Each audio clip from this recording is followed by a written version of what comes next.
তন্ময়ের কথা শুনে তিথি তাড়াতাড়ি করে রুম থেকে বের হয়ে যায়। তিথিকে দেখে তন্ময় অবাক হয়ে যায়। মিষ্টি কালার একটা লং থ্রি পিস পরেছে, চুলগুলো ভেজা, চুল দিয়ে টপ টপ করে পানি পড়ছে। এক কথায় খুব মিষ্টি লাগছে তিথিকে। নীলিমা থ্রি পিস পরেছে, কিন্তু ও তো থ্রি পিস পরতেই পারতো না। সবসময় জিন্স শার্ট টি শার্ট পরতো। আর ওর চুলগুলো এত বড় হলো কবে? ওর তো বড় চুল পছন্দ না। তন্ময়ের মাথায় কিছুই ঢুকছে না। কি দেখছেন? এবার কি সবটা বলবেন আমাকে? আমার আব্বু আম্মু যখন রোড অ্যাক্সিডেন্টে মারা যায়, তখন আমরা একবারের জন্য সিঙ্গাপুর চলে আসি। আব্বুর বাংলাদেশে আর সিঙ্গাপুরে দুইটা অফিস ছিল। বাংলাদেশে থাকার কোনো ইচ্ছাই ছিল না আমার। সেই জন্য তোমাকে নিয়ে আমি চলে আসছি সিঙ্গাপুরে। বেশ ভালোই চলছিল সব। হঠাৎ একদিন আমি একটা ইম্পর্টেন্ট মিটিংয়ের জন্য অফিসের বাইরে গিয়েছিলাম। আর তোমাকে অফিসের আরেকটা মিটিং ছিল, ওইটা সামলাতে বলেছিলাম। যখন মিটিং সেরে আসি, তোমাকে কোথাও খুঁজে পাচ্ছিলাম না। হঠাৎ আমার ফোনে একটা কল আসে। তখন জানতে পারি মিস্টার খান তোমাকে আমাদের অফিস থেকে কিডন্যাপ করেছিল। অনেক খুঁজেছিলাম তোমাকে, কিন্তু পাইনি।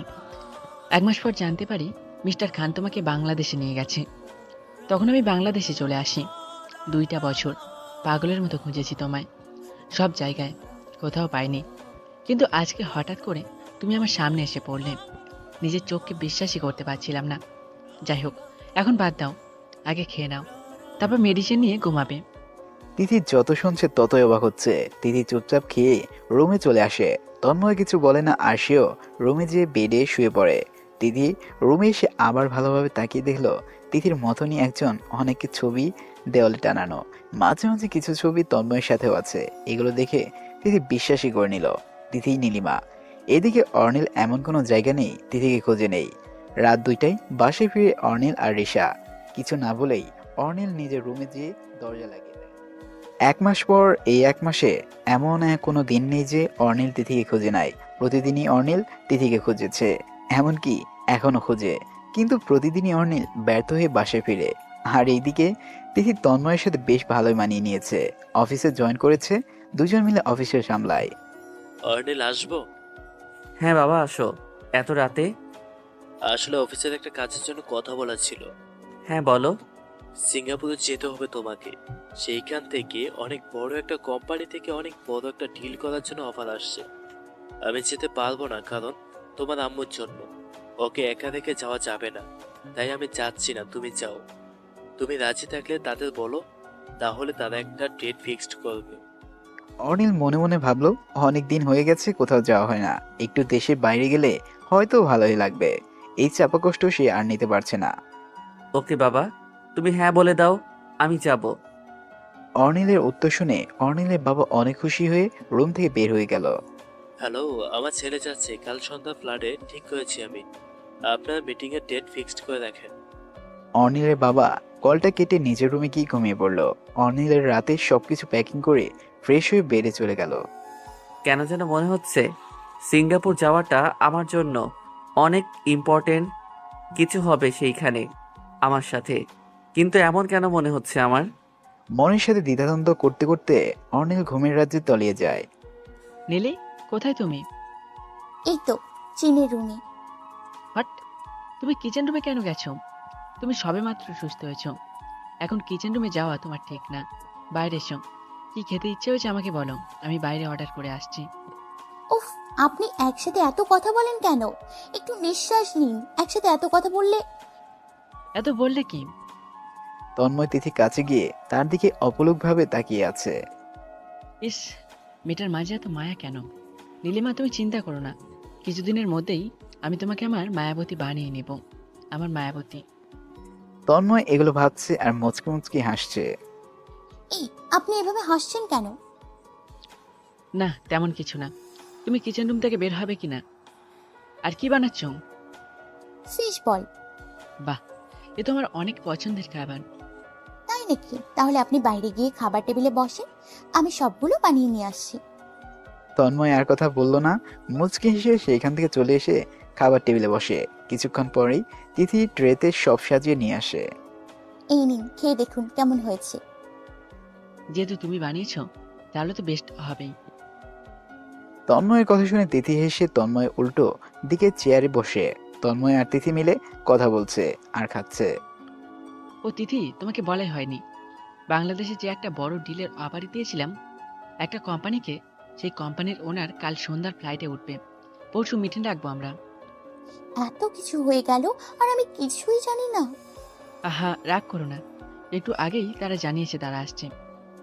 ও আচ্ছা, তা কে কে আসবে? কে কে বলতে মিস্টার অনিল চৌধুরী, আর হয়তো তার পিএ আসবে মিস্টার নয়ন। অর্নিল? হ্যাঁ, মিস্টার অনিল চৌধুরী। তিথি কোনো কিছু না বলে চুপচাপ একটু খেয়েই রুমে থেকে দরজা বন্ধ করে দেয়। নীলের কি হলো? মিস্টার চৌধুরীর নাম শুনে এমন রিয়াক্ট করলো কেন? না, আমি বোধহয় বেশি ভাবছি, হয়তো কিচেন রুমে যাওয়ায় শরীর খারাপ লাগছে। তন্ময় খেয়ে তিথির রুমে যেয়ে নক করতে যেয়েও নক করে না। না থাক, নক করতে হবে না, একটু একা থাকুক, হয়তো ভালো লাগবে তাতে। তন্ময় চলে যায় নিজের রুমে। অর্নিল চৌধুরী, এই নামটা শোনার পর এমন ফিল হলো কেন আমার? মনে হচ্ছে এই নামটা আমি শুনেছি কোথাও, খুব চেনা কেউ আমার। না, আর ভাবতে পারছি না, মাথা পেইন হচ্ছে আমার। অর্নিল, তুমি তোমার সবকিছু প্যাকিং করে নিয়েছো? হ্যাঁ বাবা, সব প্যাকিং করে নিয়েছি। ওকে, তোমরা একটু পরেই বেরিয়ে পড়ো, সন্ধ্যা ফ্লাট তোমাদের। আমার সাথে আর কেউ যাচ্ছে? হ্যাঁ, নয়ন যাবে তোমাদের সাথে। ওকে। অর্নিলের যাওয়াটা কি খুব জরুরি? না গেলে হয় না? আহা রাইমা, এমন করছো কেন? আমি কি কখনো যাইনি দেশের বাইরে কাজের জন্য? আর অর্নিল তো দেশের বাইরেই ছিল এতদিন। হ্যাঁ আম্মু, তুমি টেনশন করো না, কিছু দিনেরই ব্যাপার। খাওয়া শেষ করে অর্নিল রুমে যেয়ে রেডি হয়ে বাড়ি আসে। আরে দা ভাই, কই যাচ্ছিস? সিঙ্গাপুর। কেন? অফিসের কাছে। আচ্ছা এটা বলো, তিথির কোনো খোঁজ পেলি? না ভাইয়া, তবে পেয়ে যাব। কবে পাবি রিশা, কবে? গত 1 মাস ধরে তো এই একই কথা বলছিস। দা ভাই, আমরা তো চেষ্টা চালিয়ে যাচ্ছি। অর্নিল, এখন আর এগুলো বলো না। নয়ন বাইরে গাড়িতে বসে আছে, জলদি বেরিয়ে পড়ো, নয়তো লেট হয়ে যাবে। সাবধানে যাস আব্বু, নিজের খেয়াল রাখবি, ঠিক মতন খাওয়া দাওয়া করবি, ঠিক মতন ঘুমাবি, আর আমাকে মনে করে কল করবি। আচ্ছা আম্মু, সব করব। তুমিও সাবধানে থেকো, মেডিসিন নিও। বাবা, তুমি আম্মুর খেয়াল রেখো। আসি। অর্নিলের আম্মু অর্নিলের কপালে চুমু দিয়ে অর্নিলকে বিদায় দেয়। অর্নিল যে গাড়িতে উঠে যায়। গাড়ি চলে যায় এয়ারপোর্টের উদ্দেশ্যে। সন্ধ্যায় ফ্লাইটে অর্নিল দেশ ছাড়ে। ভোরে অর্নিল সিঙ্গাপুরে যেয়ে পৌঁছায়। অর্নিলের বাবা আগে থেকে একটা রিসোর্ট বুক করে নেয় নয়ন আর অর্নিলের জন্য। তারা সেখানে গিয়ে ওঠে, যে ফ্রেশ হয়ে নেয় দুজনেই। অর্নিল, দাঁড়া, শার্ট পরে আসছি। হ্যাঁ বল। 1 ঘন্টা পর মিটিংয়ের টাইম ফিক্সড হয়েছে, রেডি হয়ে নে। ওকে। নয়ন চলে যায় নয়নের রুমে আর অর্নিল দরজা লক করে রেডি হতে চলে যায়। সাদা টি শার্ট, সাদা ব্লু কালার ব্লেজার আর ব্লু কালার জিন্স পরেছে আজ অর্নিল। অর্নিল সানগ্লাসটা পরে 2টা ফাইল নিয়ে বেরিয়ে যায়। বের হয়ে দেখে নয়নও বের হলো মাত্রই। বড় স্যার তো একটা গাড়ি বুক করে রেখেছে আমাদের জন্য, তাকে কল করে আসতে বলি, একটু ওয়েট কর। নয়ন যে একটা কল করে আবার চলে আসে। চলে আসবে এখনই, চল নিচে যাই। অর্নিল আর নয়ন নিচে চলে যায়। একটু পরেই গাড়ি চলে আসে। নীলি, হলো তোমার? বের হতে হবে এখনই আমাদের। হ্যাঁ গিয়েছে, এই তো চলে আসছি। তন্ময় তিথির দিকে তাকিয়ে অবাক। কালো ব্লু কালারের লং টপস সাথে জিন্স ম্যাচিং হিজাব পরেছে তিথি আজ। মেয়েটা এত সুন্দর কেন? ওর রূপে প্রতিদিন ঘায়েল হয়ে যায় আমি। তিথি তন্ময়ের সামনে এসে দাঁড়ায়। চলেন চলেন, বের হই। মাশাআল্লাহ। তন্ময়ের মুখ থেকে হুট করেই কথাটা বের হয়ে যায়। তন্ময়ের কথা শুনে তিথি লজ্জা পেয়ে মুচকি হাসে। যাবেন নাকি? হ্যাঁ, যাবো যাবো, চলো। তিথি আর তন্ময় বের হয়ে যায় অফিসে যাওয়ার জন্য। 8 ঘন্টা মাঝেই তন্ময় আর তিথি অফিসে পৌঁছে যায়। নীলিমা, তুমি মিটিং রুমটা চেক করে আসো, দেখো সব ঠিক আছে কিনা। আমি কেবিন থেকে কিছু ইম্পর্টেন্ট ফাইল নিয়ে আসছি। ওকে।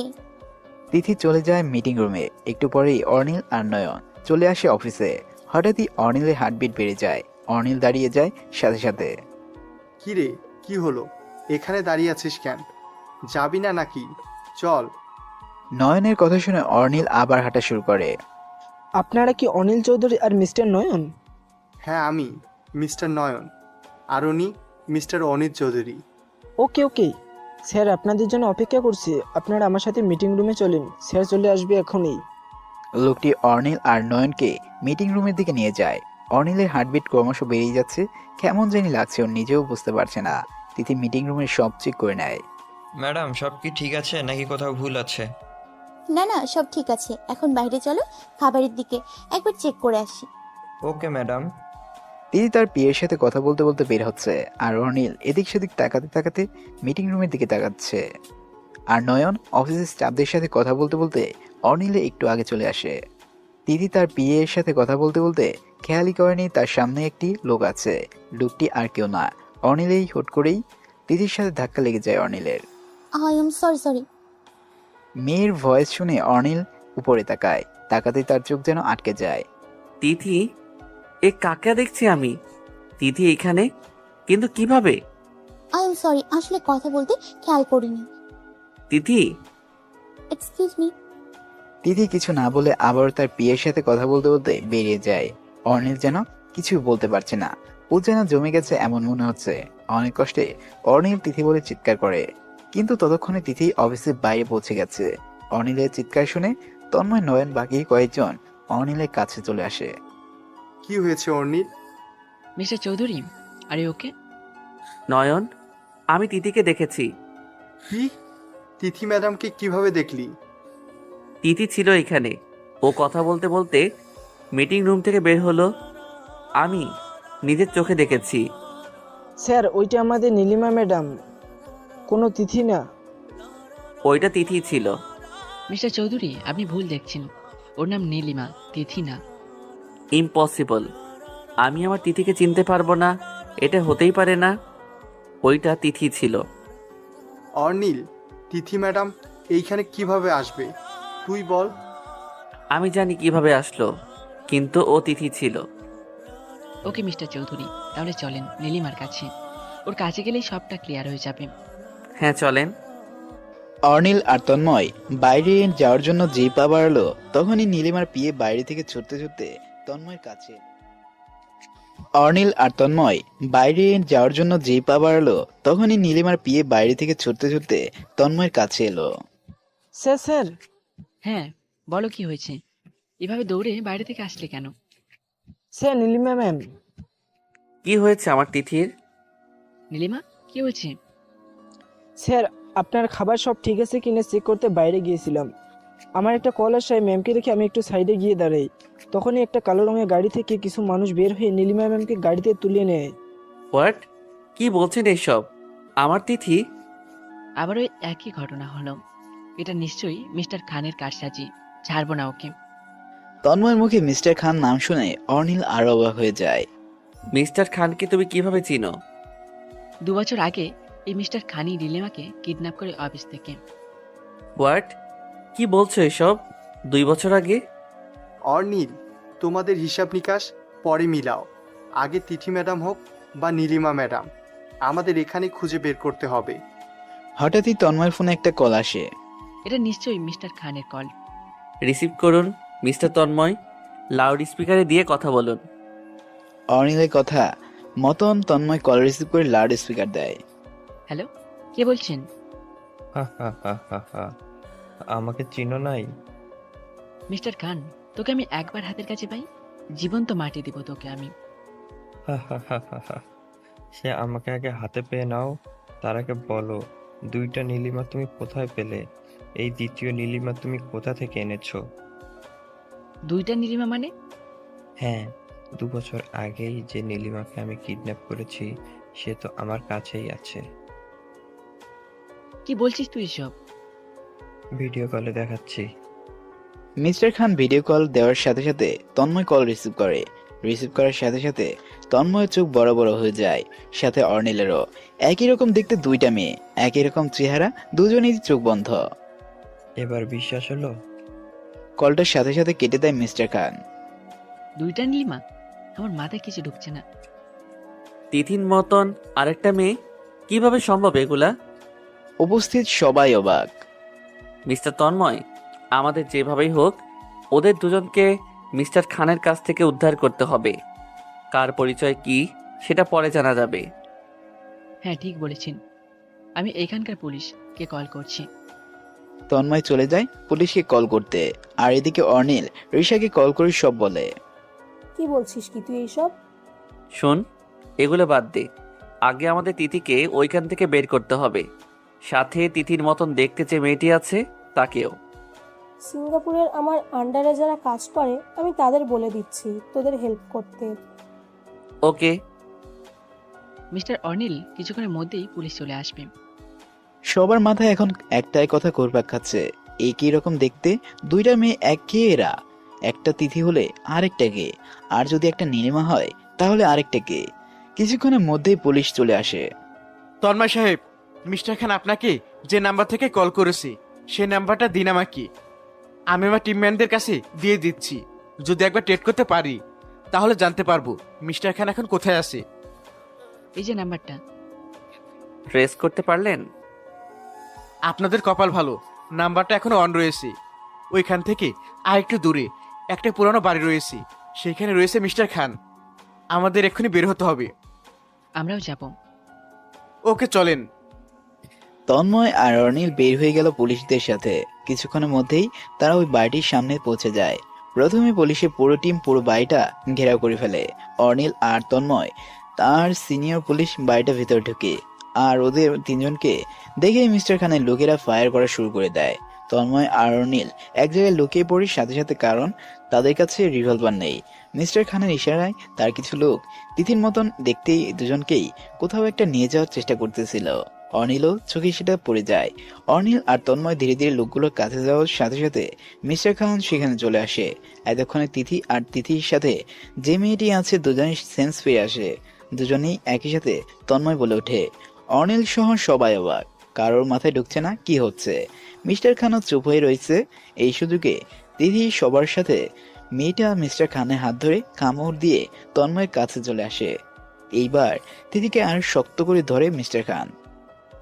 দেখ, তোকে ভালোভাবে বলছি, আমার তিথিকে আমার কাছে দিয়ে দে। পরে তোর সাথে আমি যে কি করব আমি নিজেও জানি না। মিস্টার খান তার টিমে কয়েকজন দিয়ে অর্নিল আর তন্ময়কে বাধা দেওয়ার জন্য বলতেছে, যাতে এই সুযোগে সে তিথিকে নিয়ে বেরিয়ে যেতে পারে। তিথির হাত ধরে টেনে হিচড়ে মিস্টার খান সিঁড়ির উপর থেকে নামানোর চেষ্টা করছে, আর ওইদিকে অর্নিল আর তন্ময় ফাইট করছে মিস্টার খানের লোকদের সাথে। তন্ময় আর অর্নিল লোকগুলোকে মেরে আধমরা করে দেয়। অর্নিল তাড়াতাড়ি করে সিঁড়িতে নেমে মিস্টার খানের কলের ধরতে যায়, কিন্তু আচমকাই মিস্টার খানের ধাক্কা লেগে যায়। মিস্টার খান চৌধুরী টাল সামলাতে পারলেও তিথি সামলাতে পারেনি। সিঁড়ির উপর থেকে গড়াতে গড়াতে তিথির নিচে নেমে এসে পড়ে যায়। মাথায় আঘাত লেগে তিথি সেন্স হারিয়ে ফেলে। অর্নিল দৌড়ে নিচে নেমে তিথির কাছে যায়। তিথি, তিথি, চোখ খুলো প্লিজ তিথি। ম্যাম মনে হয় উপর থেকে পড়ে যায়, সেন্সলেস হয়ে গেছে। আপনি তাড়াতাড়ি ম্যামকে হাসপাতালে নিয়ে যান। তন্ময় আর তিথির মতন দেখতে মেয়েটিও উপর থেকে নেমে আসে। অর্নিল তিথিকে কোলে তুলে নিয়ে পাশের হসপিটালে নিয়ে যায়। সাথে তন্ময় আর ওর মেয়েটিও যায়। অর্নিল তিথিকে কোলে নিয়ে হসপিটালে ভিতরে ঢুকছে দেখে কিছু ডক্টর আর নার্স এসে তিথিকে অটি রুমে নিয়ে যায়। সবকিছু এত তাড়াতাড়ি হয়ে গেল, কেউ কিছু বুঝতে পারছে না। আপনি কে? মানে তুমি আমাকে চিনতে পারছো না? আমি নীলিমা তন্ময়। তাহলে এই মেয়েটি কে যাকে ওটিতে নেওয়া হলো? ও আমার তিথি। কিন্তু আমাদের ফেস একই রকম কেন? আমিও কিছু বুঝতে পারছি না। মিস্টার চৌধুরী, আপনি কিছু জানেন? না, আমার ফ্যামিলির লোকই একমাত্র বলতে পারবে। তাহলে আপনার ফ্যামিলির লোককে আসতে বলেন এখানে। বলেছি। অর্নিল খুব শান্তভাবে কথা বলছে, যা দেখে তন্ময় আর নীলামার খুব খারাপ লাগছে। তারা বুঝতে পারছে তিথির জন্য অর্নিল এমন শান্তভাবে কথা বলছে, তাই তারাও কিছু বলল না আর চুপচাপ অর্নিলের পাশে গিয়ে বসলো। টানা 1 ঘন্টা অপারেশন হওয়ার পর একজন ডক্টর ওটি থেকে বের হয়। ডক্টরকে বের হতে দেখেই অর্নিল ছুটে যায়। ডক্টর, তিথি কেমন আছে এখন? খুবই ক্রিটিক্যাল অবস্থা ওনার, অনেকটা ব্লাড বের হয়ে গেছে। এখন সেন্স ফিরেনি। 48 ঘন্টার আগে কিছু বলতে পারছি না। Just pray for him. এই বলে ডক্টর চলে যায়। অর্নিল যে ওটির ডোরের সামনে গিয়ে দাঁড়ায়। কাচের ডোর দিয়ে তিথিকে মুখে অক্সিজেন মাস্ক, পাশে মাথায় ব্যান্ডেজ করা। আজকে আমার জন্যই তিথির এই অবস্থা। সব আমার জন্য, আমার রাগের জন্য। মিস্টার চৌধুরী, ভেঙে পড়বেন না প্লিজ। সব ঠিক হয়ে যাবে। আপনার তিথি ঠিক হয়ে যাবে। হ্যাঁ ভাইয়া, আপনার তিথি ঠিক হয়ে যাবে। অর্নিল কিছুই বলল না, শুধু একটা দীর্ঘ নিঃশ্বাস ছাড়ে। তিথি, রিশার ভয় শুনে অর্নিল সহ তন্ময় আর নীলিমা ঘুরে তাকায়। রিশা এসে নীলিমাকে জড়িয়ে ধরে। তিথি কোথায় ছিলে তুমি? জানো কত খুঁজেছি তোমায়। অর্নিলের বাবা, অর্নিলের আম্মু, অর্নিলের দাদি, তিথির বাবা আর রিশা ইমার্জেন্সি প্লেনের টিকিট বুক করে তাড়াতাড়ি চলে আসে সিঙ্গাপুরে। মামুনি, তুমি কোথায় ছিলে? নীলিমা কিছুই বুঝতে পারছে না, শুধু ফ্যাল করে তাকিয়ে আছে। আম্মু, ও তিথি না, তিথি ওইখানে। মানে ও তিথি না? কিন্তু ও তো তিথির মতন দেখতে। তাহলে ওকে? ও তিথির যমজ বোন। হ্যাঁ, তোমরা দুজন বোন। দাদি, এগুলো কি বলছো তুমি? তোদের মনে আছে যখন শুভ আর তোর ফুপি হসপিটালে যায়, তখন ডক্টর তাদের বলে দেয় তোর ফুপির টুইন বেবি হবে। যখন আমাদের কাছে এইটা এসে বলেছিল, আমরা কত না খুশি হয়েছিলাম। আর কিছুদিন পর শুভর অফিসে কাজ থাকায় তোর ফুপিকে আমি হসপিটালে নিয়ে যাই চেক আপ করাতে। সেদিন ডক্টর চেক আপ করে জানায় তোর ফুপির দুটো মেয়ে হবে, আর তাদের চেহারা একরকম থাকার চান্স অনেক বেশি। কিন্তু শিওর হয়ে ডক্টর কিছু বলেনি। তখন তোর ফুপি প্ল্যান করে এটা কাউকে বলবে না। যখন সবাই দেখবে দুটো মেয়েই একই রকম দেখতে হচ্ছে, ধীরে ধীরে তখন সবাই চমকে যাবে। যখন তিথি আর তন্নি একটু একটু করে বড় হতে শুরু করে, তখন ওদের চেহারাটা অনেকটাই মিল আসতে শুরু করে। কিন্তু কেউ এই বিষয়টা এইভাবে খেয়াল করেনি, কারণ তারা জানতো না এই বিষয়টা। তারপর যখন তোদের 5 বছরের বার্থডে আসবে, তখন আমরা দুজন মিলে ভেবে রেখেছিলাম বার্থডের দিন পার্টিতে সবাইকে বলবো আর চমকে দিব। কিন্তু তার আগেই সব তছনছ হয়ে গেল। হারিয়ে গেল তিথি, তন্নি, আমার মেয়ে জামাই। তাহলে আমার নাম তন্নি, আপনারা সবাই আমার আপনজন, আপনি আমার নানুমণি। হ্যাঁ রে, আমি তোর নানিমণি। নীলিমা দৌড়ে গিয়ে তার নানিমণিকে জড়িয়ে ধরে কাঁদতে শুরু করে দেয়। নীলিমার কান্না দেখে সবাই কান্না করে দেয়। Excuse me. ডক্টরের কথা শুনে সবাই পিছনে ফিরে তাকায়। ডক্টর, তিথি কেমন আছে? ও ঠিক আছে তো এখন? আল্লাহর রহমতে এখন ভালো আছে, ওর সেন্স ফিরেছে। এখন কি তিথির সাথে দেখা করা যাবে? হ্যাঁ, তবে বেশি কথা বলবেন না। ওকে ডক্টর। অর্নিল ধীর পায়ে কেবিনের ভিতর ঢুকে তিথির পাশে যেয়ে বসে। তিথি চোখ বন্ধ করে আছে। হঠাৎ তিথি নিজের হাতে কারো স্পর্শ পেয়ে চোখ মেলে তাকায়। দেখে অর্নিল তিথির হাতের সাথে মাথা ঠেকিয়ে বসে রয়েছে। আপনি? তিথির কথা শুনে অর্নিল তিথির দিকে তাকায়। হুট করেই অর্নিল তিথির কপালে চুমু খেয়ে বসে। তিথি লজ্জা পেয়ে মাথা নিচু করে ফেলে। আমাকে মাফ করে দে তিথি। আমি যদি জানতাম তুই আমার তিথি, আমি কখনো তোকে এইভাবে হারিয়ে যেতে দিতাম না। আমাকে মাফ করে দে। সেদিন অফিসে আমার মাথা ঠিক ছিল না। তোকে ওই ছেলেটার পাশে দেখে আমি সহ্য করতে পারিনি রে। তিথি খেয়াল করে দেখলো তিথির হাতটা ভেজা ভেজা লাগছে, তার মানে অর্নিলও কাছে। তিথিরও এবার বেশ খারাপ লাগছে। আচ্ছা তিথি, তুই আমাকে সিঙ্গাপুরে চিনতে অস্বীকার করলি কেন? সিঙ্গাপুর? আমি কবে সিঙ্গাপুর গেলাম? তিথি, কি বলছিস তুই এসব? আপনি কি বলছেন এইসব? আর তুই বলছেন কেন? তুই বলছি কারণ তুই আমার 14 বছর আগে হারিয়ে যাওয়া তিথি। আমার মাথায় কিছুই যাচ্ছে না। মিস্টার অর্নিল, সেদিন অ্যাক্সিডেন্টের পর থেকে নীলিমা তিথির আগের কথা কিছুই মনে নেই। সেই জন্য সিঙ্গাপুরে আপনাকে চিনতে পারেনি। তন্ময়ের কথা শুনে অর্নিল বুকটা ধুক করে উঠল। তার মানে তিথির কিছু মনে নেই? আমাকে মনে নেই? ও কি তাহলে আমাকে চিনতে পারবে না? আপনি কে? তিথির কথা শুনে তন্ময় সহ অর্নিল আরো অবাক হয়ে যায়। তিথি, তুমি ওনাকে চিনতে পারছো না? এই কয়েক মাস তো তুমি ওনার বাসায় সিঙ্গাপুরেই থেকেছো। কি বলছেন আপনি এসব? আমি কবে সিঙ্গাপুর গেলাম? আপনি সেদিন আমাকে পাহাড়ের মতন চড় মারে আমি রাগে বের হয়ে গেছিলাম। তখন একটা আম্বুজার মতন গাড়ি এসে আমাকে ধাক্কা মারে। আর কিছু মনে নেই আমার। তিথি, তোর মাঝখানের কোনো কথা মনে নেই? মাঝখানে আবার কি হয়েছিল? তন্ময়, ডক্টরকে ডাকো প্লিজ। তন্ময় যে ডক্টরকে ডেকে নিয়ে আসে। ডক্টর তিথির মাঝের 1 মাসের কথা কিছু মনে করতে পারছে না কেন? তিথিকে চেক আপ করে যতটুকু জানতে পেরেছি, তিথির আগে একবার মেমোরি লস হয়েছে। তখন সে হয়তো আগের সবকিছুই ভুলে গিয়েছিল। হ্যাঁ, ওর আগের কিছু মনে ছিল না তখন। হ্যাঁ, আর এখন ওর মাঝের কিছু মনে নেই, কারণ মাথায় আবার আঘাত পাওয়ার ওর আগের মেমোরি ফিরে এসেছে, কিন্তু মাঝের 1 মাসের কিছু মনে করতে পারছে না। এটা চিন্তার কিছু না, ধীরে ধীরে সময়ের সাথে সাথে ওর 1 মাসের যা যা ঘুরেছে সবই মনে পড়ে যাবে। ডক্টর এই বলে চলে যায়। আমার মাথায় কিছুই ঢুকছে না। তন্ময় কেবিন থেকে বেরিয়ে গেলে নীলিমা আসে কেবিনে। তিথি নীলিমাকে দেখে হাঁ করে তাকিয়ে থাকে। ও মা, এ কে? এ তো আমার মতন দেখতে একদম। নীলিমা ছুটে এসে তিথিকে জড়িয়ে ধরে কাঁদতে থাকে। তিথি কিছুই বুঝতে পারছে না, শুধু ধ্যাপ ধ্যাপ করে অর্নিলের দিকে তাকিয়ে রয়েছে। অর্নিল ওর শান্ত দৃষ্টির দিকে তিথিকে শান্ত থাকতে বলছে। কেবিনে থেকে কান্নার আওয়াজ শুনে সবাই একে একে কেবিনের ভিতরে আসে। আপু, তুমি আমার বোন? আমরা যমজ বোন?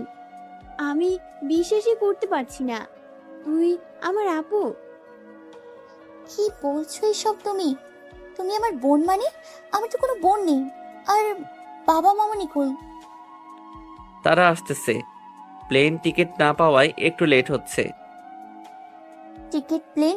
আমরা কই আছি এখন? সিঙ্গাপুর। কি? আমার মাথা ঘুরছে। পাখির মতন সব মাথার উপর দিয়ে যাচ্ছে, কিছুই ধরতে পারছি না। তিথির কথা শুনে সবাই একসাথে হেসে দেয়। পাগলি একটা, তোকে নিয়ে আর পারি না। এই যে, আপনি কই ছিলেন? এবার আপনার আমি বিচার দিব, দাঁড়ান। দেখেন না, আপনার ছেলে আমাকে থাপ্পড় মেরে গাল লাল করে ফেলেছে। এই যে, এই যে, দেখো না, দেখো না। কিন্তু তোমার গালে তো কোনো দাগই নাই। আছে, আপনি আয়না এনে দেন, আমি দেখাচ্ছি। আয়না পাবো কই এখন? এই নাও, ফোনের স্ক্রিনে দেখো। তিথি অর্নিলের হাত থেকে ফোন নিয়ে দেখে তার গালে কোনো দাগি নেই। দুই গালি ভালোভাবে দেখে কিন্তু কোনো দাগি খুঁজে পাচ্ছে না। ও মা, এটা কি হলো? আমার দাগ গেল কই? হায় হায়। তিথির কাণ্ড দেখে এইবার সবাই অনেক জোরে হেসে ফেলে। হঠাৎই একজন নার্স এসে বলে তিথির সাথে নাকি দুজন দেখা করতে এসেছে। সবাই বুঝলো এরা তিথির বাবাই আর মামনি। পাঠিয়ে দেন তাদেরকে। নার্স যে তিথির বাবা আর মামনিকে কেবিনে নিয়ে আসে। তিথি, তিথি মামুনি, তুই কেমন আছিস মা? আরে বাবা, কাঁদছো কেন? এই দেখো, আমি একদম ঠিক আছি। জানিস তিথি, তুই ছাড়া এই একটা মাস আমরা কিভাবে কাটিয়েছি? বুঝলাম না, সবাই কি বলছে? এই 1 মাস, 1 মাস? কিসের 1 মাস? কই থেকে আসলো এই 1 মাস? আন্টি আঙ্কেল তিথি, তোমাদের সব পরে বুঝিয়ে বলবো আমি। 1 মাস বাদে আর যা যা কথা আছে বলো তোমরা, তবে 1 মাসের কথা বলো না। আচ্ছা। আমি ডক্টরের কাছ থেকে জেনে আসছি তিথিকে এখন বাসায় নিয়ে যেতে পারবো কিনা। আমার কাছে যেতে হবে না, আমি চলে আসি। তিথির কিছু টেস্ট করতে হবে, কিছুক্ষণের মধ্যেই হয়ে যাবে। এরপর ওকে বাসায় নিয়ে যেতে পারবেন। ওকে ডক্টর। টেস্টের জন্য কেউ একজন তিথিকে নিয়ে আসেন টেস্ট রুমে। হ্যাঁ, আমি নিয়ে আসছি। অর্নিল তিথিকে আস্তে আস্তে ধরে বেড থেকে নিচে নামায়, কিন্তু তিথির পায়ে আঘাত লাগায় তিথি হাঁটতে পারছে না। আচমকাই অর্নিল সবার সামনে তিথিকে কোলে তুলে নেয়। তিথি তো লজ্জায় শেষ, আর সবাই অর্নিলের কাণ্ড থেকে মিটি মিটি হাসছে। অর্নিল তিথিকে কোলে তুলে নিয়ে রেস্টরুমে চলে যায়। হসপিটালের সব মানুষের চোখে তিথি আর অর্নিলের দিকেই। কিছুক্ষণের মধ্যেই তিথি সব টেস্ট করিয়ে ওরা সব হসপিটাল থেকে বেরিয়ে যায়। অর্নিল, তাহলে তুমি আর নয়ন যে রিসোর্টে উঠেছো সেখানে যাই আমরা সবাই, কি বলো? আর নয়ন কই? নয়ন পুলিশ স্টেশনে কিছু ফর্মালিটি আছে, ওইগুলো করে মেবি ওইখানে আছে। আঙ্কেল, আপনারা রিসোর্টে কেন যেতে চাইছেন? আমাদের বাসায় গেলে কি কোনো প্রবলেম? না না বাবা, তোমার বাসায় কিভাবে যাই আমরা? কেন? আমি কি আপনার ছেলের মতো না? আমাকে কি আপনার ছেলের মতো মনে হয় না? এইভাবে বলছো কেন? আচ্ছা ঠিক আছে, তোমাদের বাসায় যাব আমরা। সবাই মিলে একসাথে তন্ময়দের বাড়িতে চলে যায়। সবাই মিলে ঠিক করে তিথির টেস্টের রিপোর্ট পজিটিভ আসলে তারা সবাই বাংলাদেশ ব্যাক করবে, সাথে তন্ময় আর নীলিমাও। 1 সপ্তাহ পর সিঙ্গাপুর থেকে সবাই বাংলাদেশে ব্যাক করেছে 2 দিন আগে। তন্ময় আর নীলিমাও এখন অর্নিলের সাথেই একই বাড়িতে থাকে। তিথির বাবা মামনি কাজের জন্য সব সময় থাকতে না পারলেও সময় পেলেই চলে আসে আবার সবাইকে দেখতে। এতদিন তিথির অনেক যত্ন নিয়েছে অর্নিল, এক মুহূর্তের জন্য তিথিকে কাছ থেকে ছাড়া করেনি। নীলিমা, আসবো? হ্যাঁ, আসো। নীলিমা, আজকে রাতে একটু ছাদে আসতে পারবে যখন সবাই ঘুমিয়ে পড়বে? কেন সবাই ঘুমিয়ে গেলে কেন? একটা সারপ্রাইজ ছিল। কি সারপ্রাইজ? কি সারপ্রাইজ সেটা যদি বলেই দিই তাহলে সেটা সারপ্রাইজ করে রইল। নীলিমা, তুমি আসবে তো?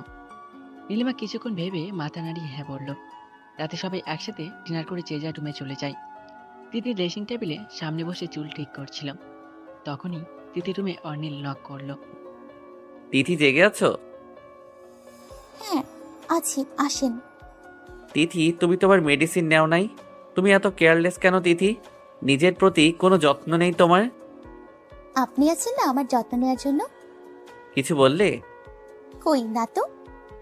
এই নাও মেডিসিন আর পানি, খেয়ে নাও। তিথি লক্ষ্মী মেয়ের মতন মেডিসিন নিয়ে নেয়।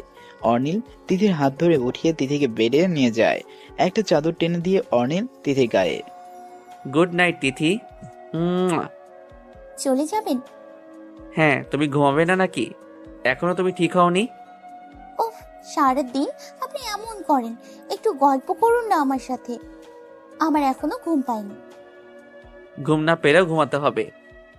হ্যাঁ যান যান, লাগবে না কাউকে আমার। বুঝি তো এখন যাবে, গিয়ে গার্লফ্রেন্ডের সাথে কথা বলবেন। আমি গার্লফ্রেন্ড পাবো কই?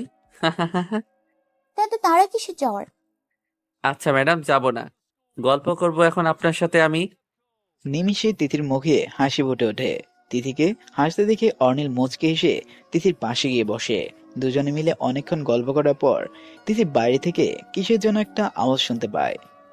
রাক্ষস সাহেব একটা আওয়াজ শুনলেন? কিসের আওয়াজ? মনে হয় কেউ টেবিলের সাথে ধাক্কা খেলো। হয়তো কেউ বের হয়েছে। এত রাতে কে বের হবে? কোনো চোর না তো? আরে বোকা, ভয় পাচ্ছ কেন? আর চোর কোথা থেকে আসবে এইখানে? একটা গ্লাস পড়া আবারও আওয়াজ হলো। এবার অর্নিলও শুনতে পেল। ওই দেখেন, আবারও আওয়াজ হলো। তিথি ভয়ে অর্নিলের হাত শক্ত করে ধরে রয়েছে। আচ্ছা তুমি বসো, আমি দেখতেছি। আমিও যাব। আচ্ছা চলো। অর্নিল আর তিথি ধীর পায়ে রুম থেকে বের হয়ে যায়। অন্ধকারে কিছুই দেখা যাচ্ছে না, কিন্তু মনে হলো কেউ একজন ছাদে যাচ্ছে। অর্নিলের ছাদের সিঁড়ির কাছ যেতেই অর্নিলের আম্মু তাকে ডাক দেয়।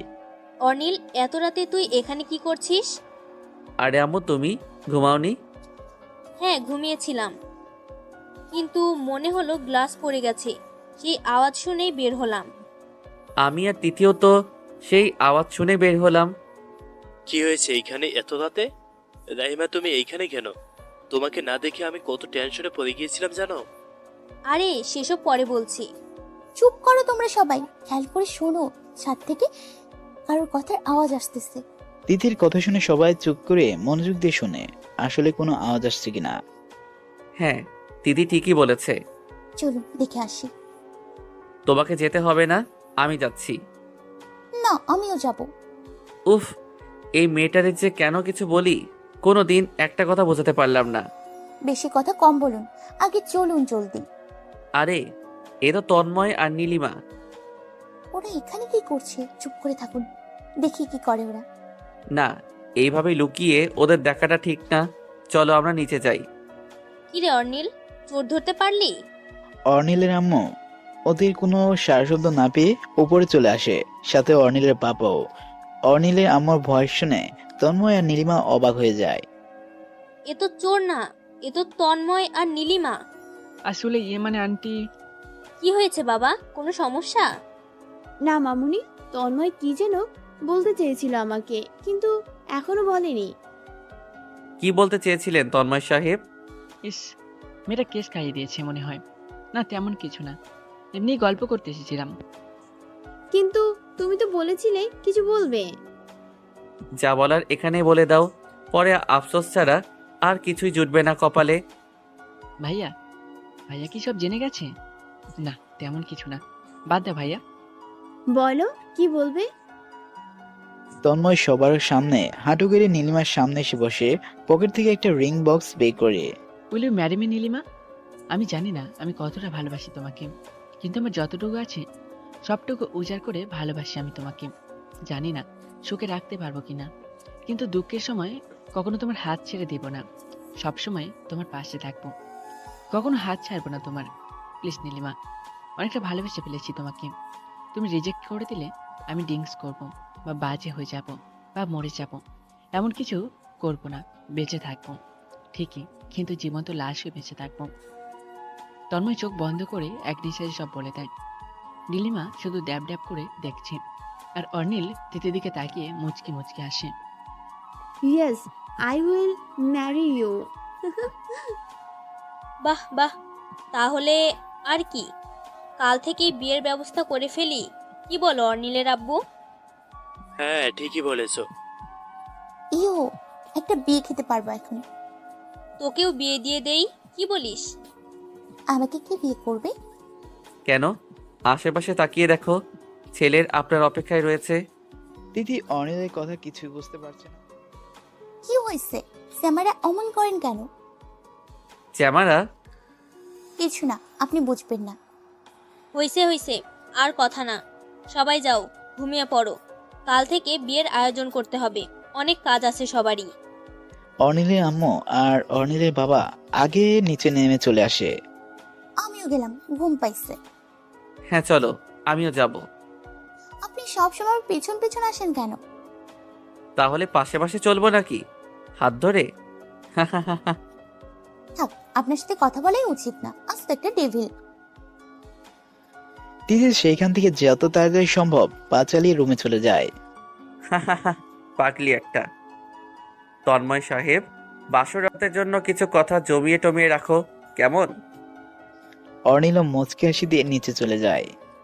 ইস, সবাই কি ভাবলো? যা ভাবার ভাবুক, তোমাকে আমার করে পেয়েছি। আর কি লাগে আমার নীলিমাকে কাছে টান দিয়ে। যাও, তুমি না একদম লজ্জা শরম কিছু নাই। নীলিমা তন্ময়কে ধাক্কা দিয়ে দৌড়ে নিচে চলে যায়। আমার লজ্জাবতীরা এতদিনের অপেক্ষায় আমার পূর্ণতা পেল। তন্ময় নিচে নেমে চলে গেল। তন্ময় নিচে নেমে সকালে। মামুনি, তুমি কাকে কাকে ইনভাইট করবে সেই লিস্টটা বানিয়ে ফেলো। আর আমি ড্রেস, জুয়েলারি, পার্লারের মানুষগুলো দেখেছি। আর এই যে আপনি মিস্টার রাক্ষস, বলেন ম্যাডাম। আপনি অন্য যা যা আছে তাই দিকটা সামলাবেন। Okay madam. তিথি, তুই বরং এক কাজ কর, তুই রেডি হয়ে নীলিমাকে নিয়ে শপিং এর জন্য বেরিয়ে যা, তোরা চারজনেই যা। আচ্ছা সব বুঝলাম, কিন্তু বিয়ে কবে? সামনের শুক্রবারে বিয়ে। হাই হাই, তাহলে তো সময় নেই, আপনি জলদি রেডি হয়ে আসেন। আমি নীলিমার ভাইয়াকে বলি রেডি হয়ে আসতে। তিথি অনিল উঠে চলে যায়। অনিল চলে যায় নিজের রুমে, আর তিথি নীলিমা আর তন্ময়কে রেডি হতে বলে নিজের রুমে চলে যায়। ওরা কই? এখনো রেডি হওয়া হয়নি? না ভাইয়া, মেয়ে মানুষের সাজ সারা জীবনেও শেষ হবে না। যাক ভাই, তুমি তো বের হইছো, চলো আমরা বাইরে গিয়ে দাঁড়াই। হ্যাঁ চলো। তিথি, আমরা বাইরে গেলাম, তোমাদের হইলে এসো। ওকে। অনিল আর তন্ময় বাইরে গিয়ে দাঁড়ায়। প্রায় 15 মিনিট পর তিথি আর নীলিমা একসাথে বের হয়। তিথি আজকে একটা নীল রঙের 3 পিস পরেছে, আর নীলিমা কালো টি শার্ট সাথে কালো জিন্স। অনিল আর তন্ময় তো তাদের দেখতেই ব্যস্ত। ইস, ছেলেটা এত কিউট কেন? তিথি আর নীলিমা যে ওদের সামনে এসে দাঁড়িয়ে আছে সেদিকে কোনো খেয়ালই নাই কারোর। কি হয়েছে আপনাদের? এমন ট্যারার মতন তাকায় আছেন কেন? তিথির কথা শুনে অনিল আর তন্ময় ঘোর কাটে। তন্ময় নীলিমার দিকে তাকিয়ে দেখে নীলিমা মুচকি মুচকি হাসছে। টেরা মানে? কিছু না, চলুন জলদি এখন। নীলিমা আগে গিয়ে পিছনের সিটে বসে পড়ে। তিথিও পিছনের সিটে যাওয়ার জন্য যেই পা বাড়াতে যাবে তখনই অনিল তিথিকে হাতটা ধরে টান দেয়। এই মেয়ে, তোমার মাথায় কি কোনো কমন সেন্স অবধি নাই? কেন? আমি কি করলাম? তুমি পিছনে গিয়ে ওদের মাঝখানে ঢুকছো কেন? আমি কই ওনাদের মাঝখানে ঢুকলাম? আরে তুমি বুঝতে পারছো না, তন্ময় নীলিমার সাথে বসতে চাইছে। অনিলের কথা শুনে তিথি গাড়ির দিকে তাকিয়ে দেখে তন্ময় নীলিমার পাশের সিটে গিয়ে বসে পড়েছে। হায় হায়, এখন আমি কই বসবো? কেন আমার সাথে? আমি বসবো না আপনার সাথে। চুপ একদম, আমার সাথে বসবে তুমি। অনিল তিথির হাত ধরে টেনে তিথিকে অনিলের পাশের সামনের সিটে বসিয়ে দেয়। তিথি, নীলিমা, তন্ময় তিনজনে মিলে গল্পের জোয়ার মেলে দিছে গাড়িতে, আর অনিল ড্রাইভ করছে আর ফাঁকে ফাঁকে তিথির দিকে তাকাচ্ছে। যেই তিথির চোখে চোখে পড়ছে অমনি তিথিকে চোখ মেরে দেয় অনিল। তিথি ওর রাগে ভেঙচি কেটে আবার গল্পে মনোযোগ দেয়। 45 মিনিট পর ওরা শপিং মলে পৌঁছে যায়। প্রথমে কনের জন্য কেনাকাটা করে তারপর বরের জন্য করা হবে। তিথির কথা অনুযায়ী সবাই চলে যায় লেডিস কর্নারে। মেহেদি অনুষ্ঠানে পরের জন্য নীলিমাকে হলুদের আর গোল্ডেন কম্বিনেশনের মধ্যে একটা লেহেঙ্গা কিনে দেওয়া হলো। বাকি দিনের জন্য গ্রাউন্ড রুমের সাথে কয়েকটা শাড়ি নেওয়া হলো। নীলিমার সবকিছু তন্ময় পছন্দ করে দিল। এগুলো তো হইল, এখন জুয়েলারি পালা। চলো তাহলে, জুয়েলারি ওই দিকের কর্নারে আছে। তিথি, তন্ময় আর নীলিমা আগে আগে জুয়েলারি কর্নারে চলে যায়। আর অর্নিল বিল পেমেন্ট করে বের হতে যাবে, তখনই চোখ পড়ে একটা হলুদ রঙের আরেকটা লেহেঙ্গা। অর্নিলেরও মনে মনে তিথিকে লেহেঙ্গাটাই কল্পনা করে দেখলো। এইটা তো তিথিকে বেশ মানাবে। অর্নিল যে ওই ড্রেসটা নিয়ে নেয়, বিল পেমেন্ট করে সোজা চলে যায় জুয়েলারি কর্নারে। সেখানে পছন্দ মতন সব জুয়েলারি কিনা হয়ে গেল। বেরিয়ে এসে সবাই, আমার খিদা লাগছে অনেক, আগে আগে খাবো, পরে শপিং করব। ইস, নিজে তো কিছু করলোই না, সব শপিং ব্যাগ আমাদের দিয়ে টানাচ্ছে, আবার খিদে লেগে যায়। আপনি চুপ থাকেন, আপনার খাইতে ইচ্ছে না করলে গাড়িতে গিয়ে বসে থাকেন। হ্যাঁ, তোমরা এত ঝগড়া করো কেন? চলো চলো, খেয়ে আসি এখন। দিদি অর্নিলকে ভেঙচি কেটে আগে আগে ফুড কর্নারে চলে যায়। খাওয়া দাওয়া শেষ করে আবার কেনাকাটা শুরু করে দেয়। একই সাথে বরকনে সহ সবাই শপিং করে নেয়। 4 জন মিলে প্রায় 8টা বেজে যায় কেনাকাটা করতে করতে। আপু, আজকের জন্য এইটুকুই থাক। আজকে আমার দ্বারা আর হবে না, আর যেগুলো বাকি সেগুলো অন্য একদিন করে নিব। হ্যাঁ, তাই করতে হবে, আমার দ্বারাও আর হবে না। চলো এখন গাড়িতে গিয়ে বসি। চলো, কিন্তু তন্ময় আর ভাইয়া কই? দিদি আর নীলিমা একই সাথে পেছনে তাকিয়ে দেখে অর্নিল আর তন্ময় করুণ দশা, 2 হাতে ব্যাগে ভর্তি। ব্যাগের ভারে 2 জন হাঁটতেও পারছে না। 2 জন এই অবস্থা দেখে তিথি আর নীলিমা হাসতে হাসতে সেখানেই পারলে গলাগলি খায়। তোমার হাসি আমি বাসায় যেয়ে বের করব, দেখে নিও। আপাতত আমি আপনাকে দেখি কেমন। অর্নিল আর তন্ময় কোনো মতে গাড়ির সামনে গিয়ে ব্যাগগুলো ভিতরে রাখে। উঠেন এবার ম্যাডাম গাড়িতে। হ্যাঁ। এই, হাসবেন একদম। দিদির হাসি কোনো মতেই থামছে না, সাথে নীলিমারও। দুজনে গিয়ে গাড়িতে বসলো, তাও হাসি থামছে না কারোর। আর একই দিকে অর্নিল আর তন্ময়ের রাগ উঠছে। অর্নিল ড্রাইভ করা শুরু করে দেয়। নীলিমাও এমনভাবে হাসতে হাসতে তন্ময়ের মাথায় একটা শয়তানি বুদ্ধি আসলো। তন্ময় নীলিমার গালে কিস করে বসে। নীলিমা হাসি থামিয়ে চুপ হয়ে গেল। নীলিমার এই অবস্থা দেখে তন্ময় হেসে কোটি কোটি। তন্ময়কে হাসতে দেখে আবার নীলিমা তন্ময়ের হাতে চিমটি কাটে। আও, আরে আরে, কি হলো? কি হয়েছে ভাইয়া? না, আসলে পিমড়া কামড় দিয়েছে। অর্নিল বুঝতে পারে, মুচকে মুচকে হাসলো। তিথি একলা একলা আর কতক্ষণ হাসবে, তাই তিথিও হাসি থামিয়ে দিল। 9টার আগে সবাই বাসে পৌঁছে গেল। অনেক টায়ার্ড থাকার কারণে কোনো মতে খেয়ে দিয়ে যে যার মতো রুমে শুয়ে পড়লো। সবার চোখে ভেঙে পড়লো বাদ ভাঙা ঘুম, শুধুমাত্র অর্নিলের বাদে। তিথিকে দেখতে খুব ইচ্ছে করছে, কি করব এখন? তিথি তো মনে হয় ঘুমিয়ে গেছে, একটু দেখে আসলে দোষ কি? অর্নিল রুম থেকে বেরিয়ে সোজা চলে যায় তিথির রুমে। তিথি কখনো রুমের দরজা লক করে ঘুমায় না, এতে আরো কারো কিছু না হলেও অর্নিলের বেশ সুবিধা হয়। অর্নিল তিথির পাশে যে বসে তিথির মাথায় হাত বুলিয়ে দেয়। তিথিও পরম আমেশে ঘুমাচ্ছে। কিছুক্ষণ হাত বুলিয়ে কপালে একটা ছোট্ট কিস করে অর্নিল বেরিয়ে যায় তিথির রুম থেকে। অর্নিল যাওয়ার সাথে সাথে তিথির ঘুম ভেঙে যায়। কি হলো, ঘুমের মাঝে এমন মনে হলো কেউ আমার পাশে ছিল? তিথি ভালো করে দরজা জানালা চেক করলো, কিন্তু সবকিছু আটকানো। হয়তো আমার মনের ভুল। ধুর তিথি, ঘুমিয়ে যেত, সকালে অনেক কাজ আছে। তিথি আবার ঘুমিয়ে পড়ে। সকালে, মামুনি, তুমি কাদের কাদের ইনভাইট করবে লিস্ট করেছো? হ্যাঁ, সেগুলো করা শেষ। গুড, এখন ইনভাইট করা শুরু করে দাও। হ্যাঁ, একটু পর অর্নিলের বাবা আর অর্নিল বের হবে। আচ্ছা ঠিক আছে, তাহলে আমি পার্লারের লোকদের সাথে কথা বলে আসতেছি, তুমি এইখানটা দেখো। তিথি এক কোণায় গিয়ে পার্লারে লোকদের সাথে ফোনে কথা বলতে থাকে। কথা বলে আসার সময় কেউ একজন তিথিকে জোরে টান দিয়ে পাশের রুমে নিয়ে যায়। রুমটা অন্ধকার, কিছুই দেখা যাচ্ছে না। তিথি বুঝতে পারছে না কে তাকে এইভাবে টান দিল, কিন্তু স্পর্শটা খুব চেনা তিথির। কে আপনি? কি ব্যাপার ম্যাডাম, এমনিতেও সারাদিন চিল্লাচিল্লি করতেই থাকো, এখন এইভাবে অন্ধকার রুমে নিয়ে আসলাম, একটুও চিল্লাচিল্লি করলে না? নাকি এটাই হতে চেয়েছিলে?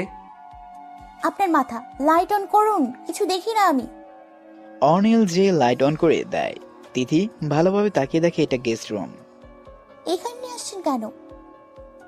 আনবো না, সারাদিন ম্যাডাম কাজে এত ব্যস্ত থাকে, আমার দিকে তাকানোরও সময় পায় না, একটু খেয়ালও রাখে না। আজব, আপনার দিকে কেন তাকাবো? আমি আর খেয়ালই বা কেন করব? আপনি কি হন আমার? তিথি কথাটা শুনে অর্নিল রাগ উঠে যায়। তিথিকে আবার টান দিয়ে অর্নিল দেয়ালের সাথে মিশিয়ে ফেলে। তিথির হাত দুটো দেয়ালের সাথে জোরে চেপে ধরে রেখেছে অর্নিল। কি বললা তুমি? আমি কি হই তোমার? হ্যাঁ, ভুল কি বলেছি? আপনি কি হন আমার? আর ছাড়ুন আমায়, হাতে লাগছে আমার। একদম চুপ। বিকেলে রেডি হয়ে থাকবে, তোমাকে নিয়ে বাইরে যাব আমি। আমি যাবো না আপনার সাথে বাইরে। যাবে না? না। ভেবে বলছো তো? তিথি কিছু বলার আগেই অনিল তিথির ঠোঁট নিজের আয়ত্তে করে নেয়। তিথি কিছুক্ষণ ছটফট করে অনিলের সাথে না পেরে শান্ত হয়ে যায়। কিছুক্ষণ পর অনিল নিজ থেকে তিথিকে ছেড়ে দেয়। বিকেলে যাবে না আমার সাথে? যাব। এই তো গুড গার্ল, এরপর থেকে কথা না শুনলে এই শাস্তিই পাবা। অনিল ডেভিল হাসি দিয়ে সেখান থেকে চলে যায়। রাক্ষস একটা, কত বড় সাহস! তৃতীয় আহমেদকে ভয় দেখায়। ইঁদুর কোথাকার, ওকে আমি দেখে নিব। তেলাপোকা বানিয়ে ভর্তা করে বিড়ালকে খাইয়ে দিব। ডেভিল কোথাকার। তিথি একা একা বকতে বকতে গেস্ট রুম থেকে বের হয়ে যায়। দুপুরে সবাই একসাথে খেয়ে নিজের রুমে চলে যায়। সবার চোখ এখন কাল দিনটা নিয়েই, স্বপ্ন বিশেষ করে তন্ময় আর নীলিমার। তিথি আর নিজের বারান্দায় বসে বই পড়ছিল। হঠাৎ তার সকালে ঘটনা মনে পড়লো। আচ্ছা, কোনো ছেলে আমাকে টাচ করে তো দূরের কথা, আমার দিকে তাকালেও আমার শরীরে আগুন চলে যায়। ইচ্ছে করে ওইখানে তন্দুরি চিকেন বানিয়ে পিঁপড়াকে বিতরণ করে দিই। কিন্তু যখন এই টেবিলটা আমার দিকে তাকায়, আমাকে চোখ মারে, খোঁচা দেয়, তখন কেন আমার এমন রাগ উঠছে না, বরঞ্চ আরো ভালো লাগে। ইচ্ছে করে আরেকটা সময় এমন করুক। আর যখন আমার ঠোঁটের উপরে দিয়ে সুনামি বসালো, তখন কেন এত খারাপ লাগলো না আমার? রাক্ষসটা আমার পাশে থাকলে কেন আমার ইচ্ছে করে সারা জীবন যেন এইভাবেই পাশে থাকে। কি হচ্ছে আমার সাথে? এমন কেন আমার মনে হয়? কারণ আপু, তুমি ভাইয়ার প্রেমে পড়ে গেছো। নীলিমা, তুমি এইখানে? হ্যাঁ, রুমে একা একা ভালো লাগছিল না, ভাবলাম তোমার সাথে এসে গল্প করি। আসার সময় তোমার কথাগুলো শুনতে পেলাম। আপু, তুমি প্রেমে পড়ে গেছো তোমার রাক্ষসটার। কি যে বলো না, আমি আর প্রেম? আপু, আমি তো তোমার আপন বোন, তুমি আমাকে তুমি বলো কেন? সরি রে, আসলে অভ্যাস নেই তো, রাগ করো না। আমি জানি না কিছু, তুই বলবা আমাকে। আচ্ছা ঠিক আছে, তাহলে তুইও আমাকে তুই বলবি। আচ্ছা আপু, এবার শোন, তুই ভাইয়ার প্রেমে পড়েছিস, হয়তো বুঝতে পারছিস না। যখন মানুষ প্রেমে পড়ে, তখন যার প্রেমে পড়ে তার সব কিছুই ভালো লাগে, তার প্রতি অন্যরকম ভালো লাগা মন থেকে চলেই আসে।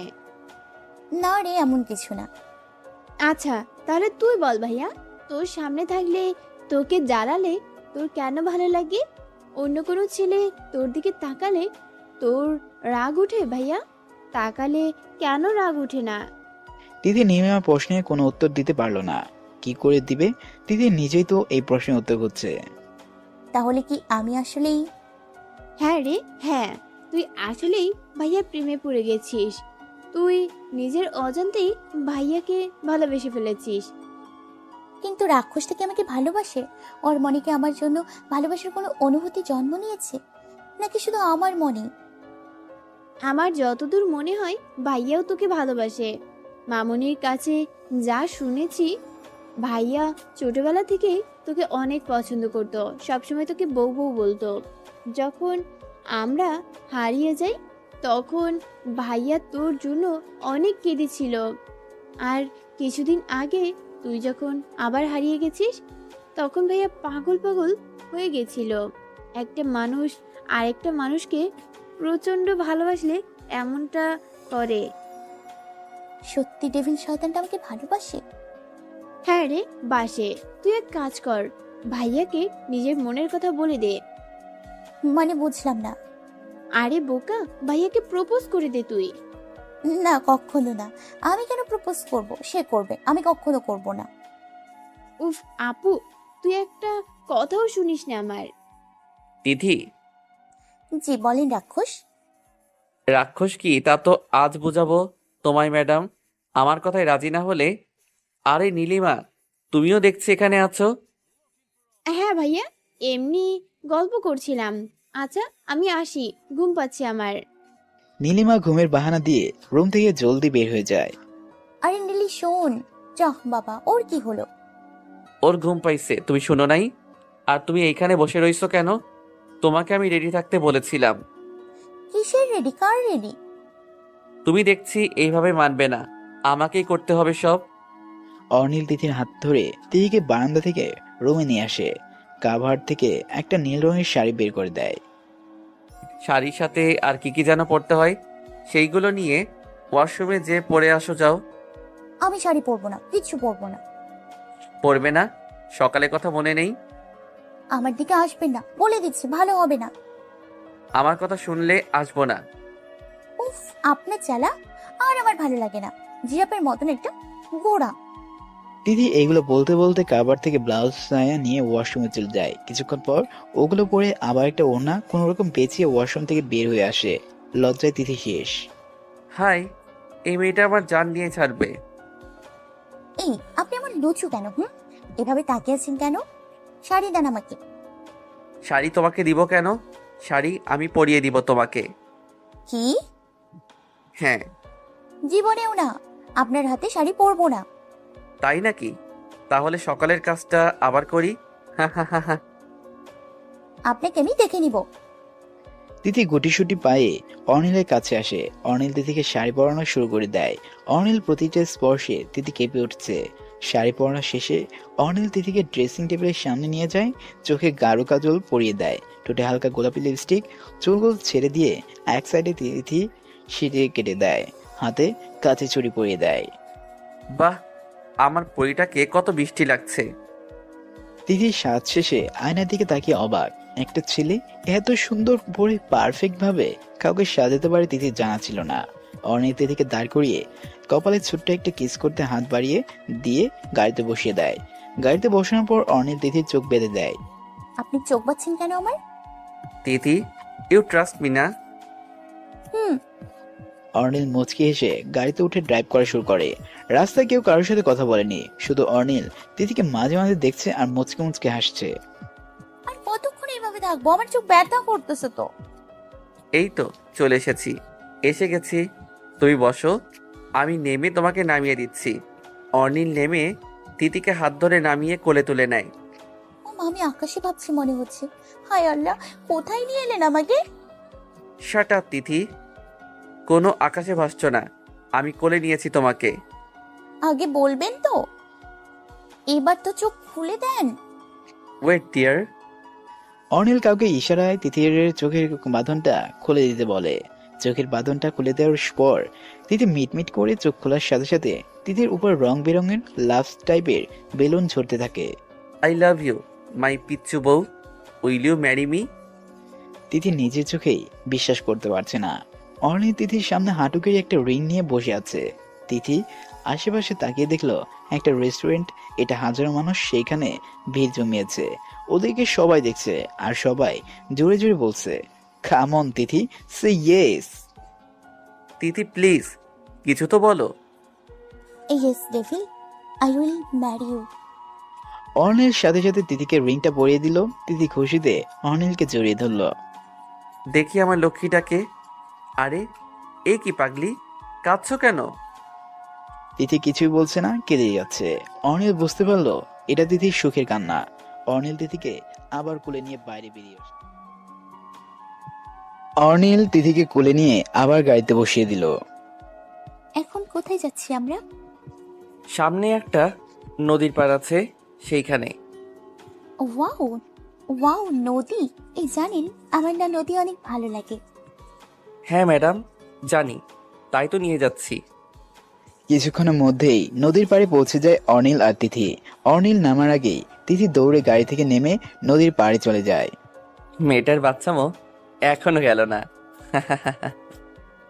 অনিল গাড়ির পিছনের সিট থেকে একটা বক্স নিয়ে তিথির কাছে গেল। তিথি, চোখ বন্ধ করো। আবার কেন? এত কথা বলো কেন তুমি তিথি? যা বলছি তাই করো। তিথি একবার চোখ বন্ধ করতে গিয়ে আবার চোখ খুলে ফেলে। কি হলো, আবার চোখ খুললে কেন? আপনি সত্যি করে বলেন তো, এখানে কেন নিয়ে এসেছেন আমায়? আর চোখ বন্ধ করতে বলছেন কেন? আপনি আমাকে এখন পানিতে ধাক্কা মারবেন, তাই না? আমাকে মেরে ফেলবেন। দেখুন, আমি জানি আপনাকে অনেক জ্বালাই, তাই বললে আমাকে মেরে ফেলবেন? প্লিজ, আমি আর জ্বালাবো না আপনাকে। শাট আপ তিথি, চোখ বন্ধ করো এখনই। অনিলের ধমক শুনে তিথির সাথে সাথে চোখ বন্ধ করে ফেলে। অনিল জ্যাকেটের পকেট থেকে কয়েকটা চকলেট বের করে এক হাতে নেয় আর অন্য হাতে আরেকটা বক্স নেয়। চোখ খুলো তিথি। তিথি চোখ খুলে পুরাই অবাক, তার চেয়ে বেশি খুশি চকলেট দেখে। তিথি খপ করে অনিলের হাত থেকে সবগুলো চকলেট নিয়ে একটা খুলে খাওয়া শুরু করে দিয়েছে। তিথির কাণ্ড দেখে অনিল মুচকে মুচকে হাসছে। আপনাকে যতটা ডেভিল মনে করেছিলাম, আপনি ততটাও ডেভিল না। কিন্তু ডেভিল, আপনি কিন্তু মিষ্টি ডেভিল। ডেভিল যখন রোমান্টিক হাজবেন্ড হবে তখন বুঝবা মিষ্টি ডেভিল কি। হাজবেন্ড?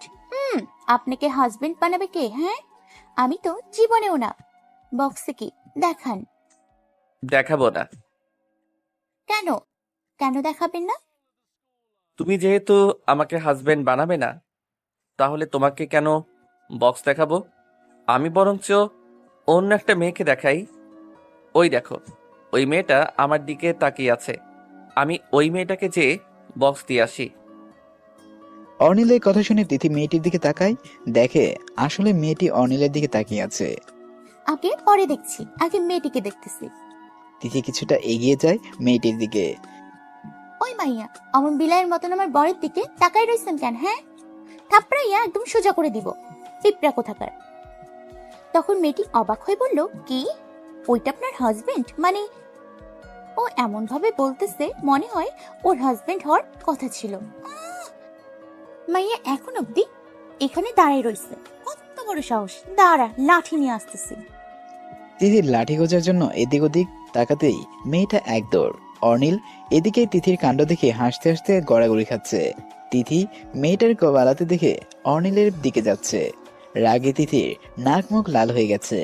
অনিল খুব ভালোভাবেই বুঝতেছে আজ অনিলের নিস্তার নেই। অনিল গাড়ির দিকে যেই না পা বাড়ালো, অমনি তিথি অনিলের কলার ধরে ফেলে। এখন কই যান? আরে না, কোথাও যাচ্ছি না। আপনি না ওই মেয়েটাকে বক্স দেবেন? আরে কি যে বলে, ঘরে এত সুন্দর পরীর মতন একটা বউ রেখে কেউ অন্য কোনো মেয়েকে কিছু দেয় নাকি? তিথি অনিলের কলার ধরে টান দেয়, যার ফলে অনিল তিথির বেশ খানিকটা কাছে চলে আসে। আমি ছাড়া অন্য কোনো মেয়ের দিকে তাকালে একদম পিঁপড়া বানিয়ে জঙ্গলে ছেড়ে দিয়ে আসবো। তারপর যখন হাতির পায়ের নিচে পড়ে পয়সা হয়ে যাবে, তখন বুঝবেন অন্য মেয়ে কথা বলার মজা। তিথির কথা শুনে অনিল হাসবে নাকি কাঁদবে কিছু বুঝতেছে না। এবার বক্স দেন। আগে কলারটা তো ছাড়ো। ছাড়লাম, এবার দেন। অনিল তিথির হাত বক্সটা দিয়ে দেয়। তিথি এক হাতে বক্সটা খোলার চেষ্টা করছে, কারণ তিথির অন্য হাতে চকলেট। এক হাত দিয়ে তিথি কিছুতেই বক্স খুলতে পারছে না, কি করবে কিছুই ভেবে পাচ্ছে না। তিথি কিছু না ভেবে চকলেটগুলো সব মুখে ঢুকিয়ে নেয়, তারপর দুই হাত দিয়ে বক্সটা খুলে। তোতা পাখিটা করে কি? অনিল তিথির সামনে যেয়ে দুই গালে হাত দিয়ে কপালে কিস করে। অনিলের পরশ পেয়ে তিথি হেসে দেয়, আর সাথে সাথে তিথির মুখের চকলেটগুলো মাটিতে পড়ে যায়। আমার চকলেট পড়ে গেল। হাই রে তিথি, তোমাকে নিয়ে আর পারলাম না। আমার চকলেট পড়ে গেল আর আপনি হাসছেন। আচ্ছা থাক, মন খারাপ করে না লক্ষ্মী বউটা। আমি আবারও চকলেট এনে দিব অনেকগুলো। আচ্ছা। তিথি আবার বক্স খোলায় মনোযোগ দিল। টেনে হিসড়ে কোনো মতে উপরের শপিং পেপারটা খুলে ভিতরে একটা সাদা রঙের বক্স তিথির খুলে দেখে ভিতরে সুন্দর একটা কাচের পুতুল। তিথির পুতুল হাতে দিয়ে বের করলো। ওয়াও, পুতুলটা কত সুন্দর। তোমার পছন্দ হয়েছে? হ্যাঁ, অনেক। যাক, বউ পছন্দ করলেই হলো। অর্নিল তিথিকে জড়িয়ে ধরে কিছুক্ষণ প্রকৃতির আলো ছায়া উপভোগ করলো। বাসায় চলেন এবার, অনেক কাজ বাকি আছে বাসায়। হ্যাঁ, বাসায় তো যেতে হবেই। আর কাজ তো এখন ডাবল হবে। ডাবল বিয়ে জেদ হতে যাচ্ছে। ডাবল বিয়ে? কিছু না, চলো বাসায় যাই। অর্নিল তিথিকে গাড়িতে উঠিয়ে নিজে ড্রাইভ করতে শুরু করে দেয়। কিছুক্ষণ পরে ওরা বাসে পৌঁছে যায়। কিরে, আসছিস নাকি? হ্যাঁ মামুনি, চলে আসছি। বাহ তিথিমণি, আজকে মনে হয় অনেক খুশি। তিথি লজ্জায় কিছু বলতে পারলো না। তা মামুনি, খুশিটা আরেকটু বাড়িয়ে দেই, কি বলিস? কিভাবে? তোর বাবা আর মামুনি আসছে। কি সত্যি বলছো? হ্যাঁ রে, সত্যি বলছি। পরে রুমে আছে, যা দেখা করে আয়। তিথি অর্নিলের আম্মুকে কিস করে দৌড়াতে দৌড়াতে সিঁড়ি দিয়ে উপরে চলে যায়। তিথিটা যে কবে বড় হবে। অনিল, তুই বাইরে দাঁড়িয়ে আছিস কেন? যা রুমে যেয়ে ফ্রেশ হয়ে আয়। আম্মু, তোমার আর বাবার সাথে আমার কিছু কথা আছে। আচ্ছা বলিস, আগে ফ্রেশ হয়ে আয়। না আম্মু, এখনই বলতে হবে। বাবা কই? রুমেই আছে, হিসাব নিকাশ করছে মনে হয়। আচ্ছা চলো, তাহলে দুজনকে একসাথেই বলবো কথাটা। অর্নিল আর অর্নিলের আম্মু রুমে চলে যায়। বাবা।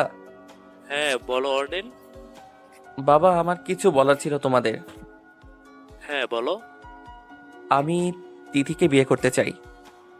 বাহ, এত বেশ খুশির কথা। হ্যাঁ ঠিক বলেছ, আমরা তো এটাই চাইছিলাম এতদিন ধরে। আমি চাই তিথি যেন এই ব্যাপারে কিছু না জানতে পারে। তুই চিন্তা করিস না, তিথি কিছু জানবে না। ওকে, আই লাভ ইউ আম্মু বাবা।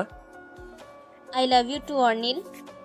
অর্নিল খুশি মনে এই রুম থেকে বের হয়ে নিচের রুমে চলে যায়। আর তিথি তার বাবা আর মামনির সাথে কথা বলার পর নিজের রুমে এসে ফ্রেশ হয়ে বিছানায় ধূপ করে শুয়ে পড়ে। তিথি আজকে বিকেলের কথা ভাবছে আর মুচকি মুচকি হাসছে। তিথি হঠাৎ চোখ যায় অর্নিলের নিজ হাতে পরিয়ে দেওয়া রিংটার দিকে। তিথি রিংটায় একটা কিস করে বালিশ দিয়ে ঘুমিয়ে পড়ে। সকালে সবাই ব্যস্ত মেহেদির আয়োজন করাতে, কিন্তু তিথিকে কেউ কোনো কাজই করতে দিচ্ছে না। তোমরা সবাই এমন করছো কেন আমি বুঝতেছি। কাল অব্দিও তো আমি টুকটাক কত কাজ করলাম, আজ কোনো কাজই করতে দিচ্ছ না। তিথি কথা শুনে সবাই মুখ টিপে টিপে হাসছে।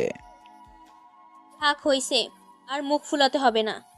নীলিমা, তুমি আর তিথি দুইজনে শাওয়ার নিয়ে রেডি থাকো। একটু পর পার্লারের লোক আসবে তোমাদের সাজাতে। আমাকে কেন পার্লারের লোক সাজাবে? আমার কি বিয়ে হচ্ছে নাকি? হতেও তো পারে। মানে? আরে তিথি, শুধু তোকে না, সবাইকে পার্লারের লোক সাজাবে, কিন্তু তোদের দুজনকে আগে সাজাবে, বুঝলি? যা, এবার আর কথা বলিস না, শাওয়ার নিয়ে রেডি থাক। তিথি আর নীলিমা শাওয়ার নিতে নিজের রুমে চলে যায়। তিথি রুমে যেয়ে দরজা লক করে কাবার্ড খোলায় শাড়ি নেওয়ার জন্য। হঠাৎ ওর চোখে যায় কাবার্ডের একপাশে একটা প্যাকেট। তিথি প্যাকেটটা হাতে নিয়ে দেখে, প্যাকেট খুলে যেয়ে দেখে হলুদ রঙের একটা লেহেঙ্গা, লেহেঙ্গার সাথে একটা চিরকুট। তিথি প্যাকেটটা রেখে চিরকুটটা খুলে পড়া শুরু করে। তিথি, তোমাকে এই লেহেঙ্গাটা বেশ মানাবে। আমি নিজ হাতে পছন্দ করে তোমার জন্য লেহেঙ্গাটাও কিনেছি, আজ এটা তুমি পরো প্লিজ। ইতি, তোমার ডেভিল বর। তিথি চিরকুট পরে মুচকি এসে লেহেঙ্গাটা নিয়ে ওয়াশরুমে চলে যায়। শাওয়ার নিয়ে এসে হেয়ার ড্রাই করে রুমে শুকাচ্ছিল। তিথি অমনি দরজায় অর্নিলের আম্মুর নক করে। তিথি যে দরজা খুলে দেয়।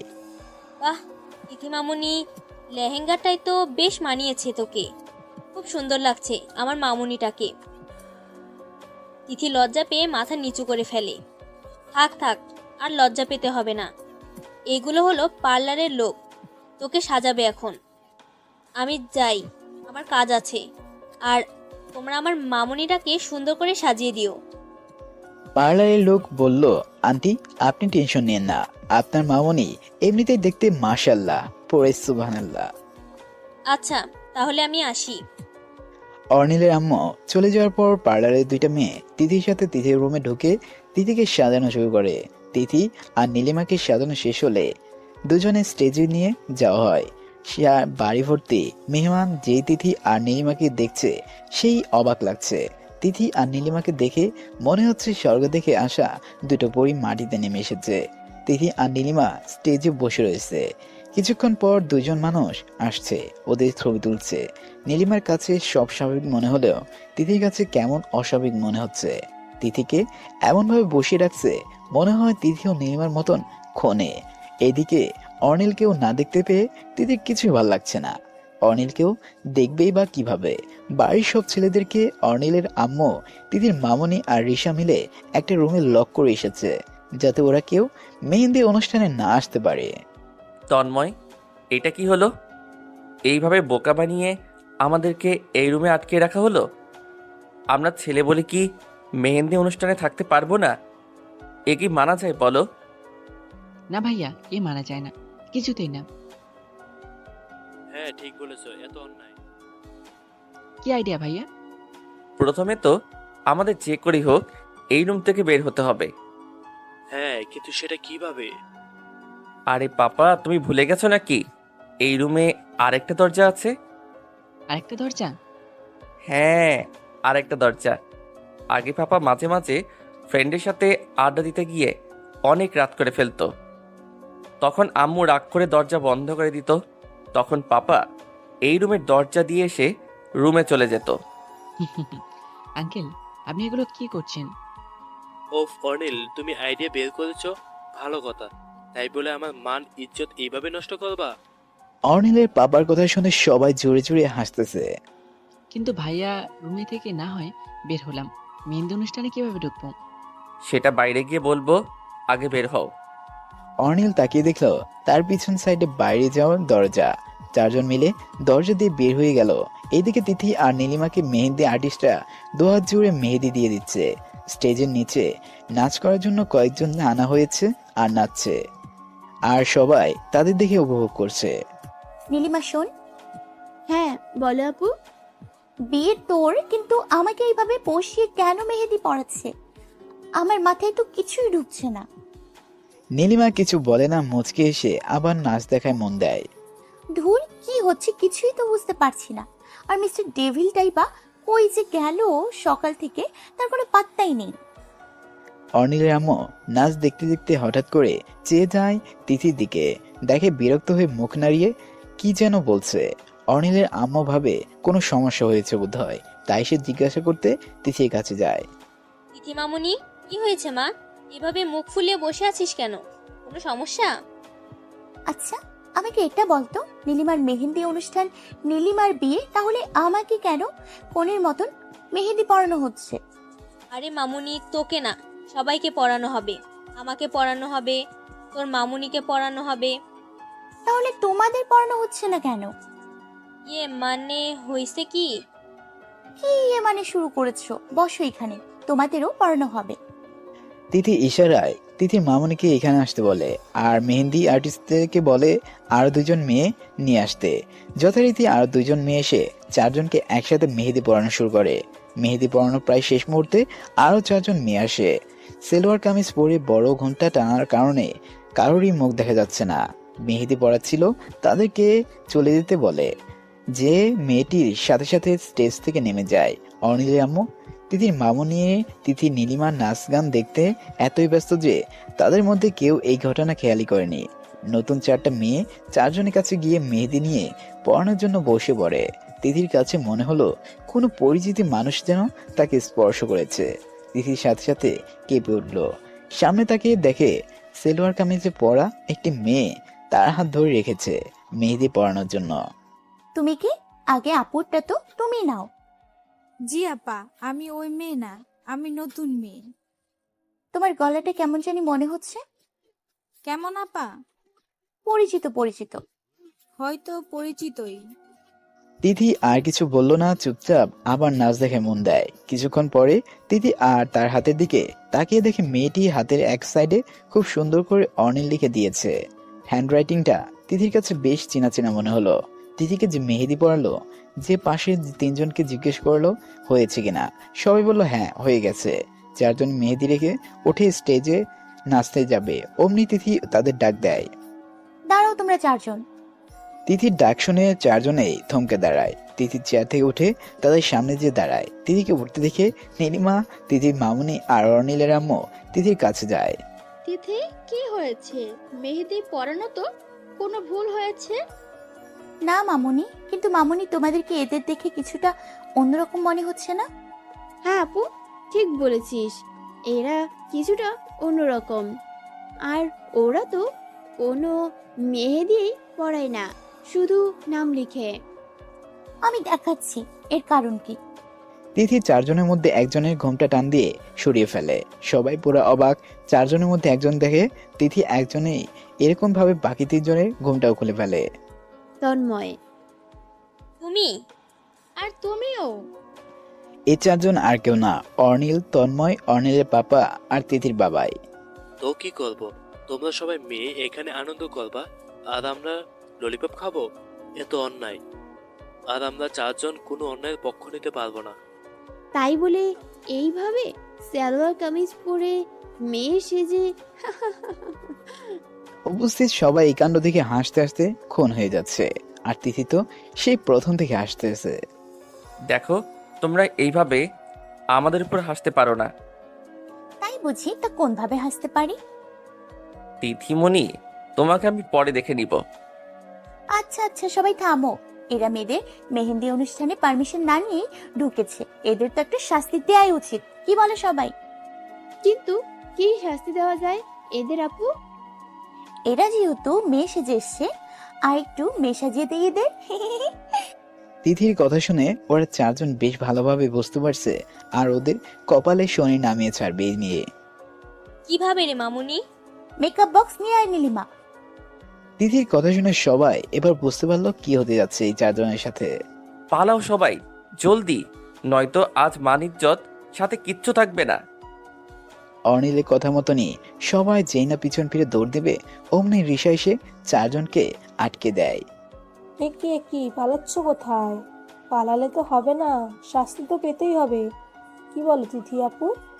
হ্যাঁ, ঠিকই বলেছে রিসা। নীলিমা দৌড়ে যেয়ে বড় একটা মেকআপ বক্স আর 4টা লাল রঙের লিপস্টিক নিয়ে আসে। আপু, মেকআপ বক্স আর লিপস্টিক।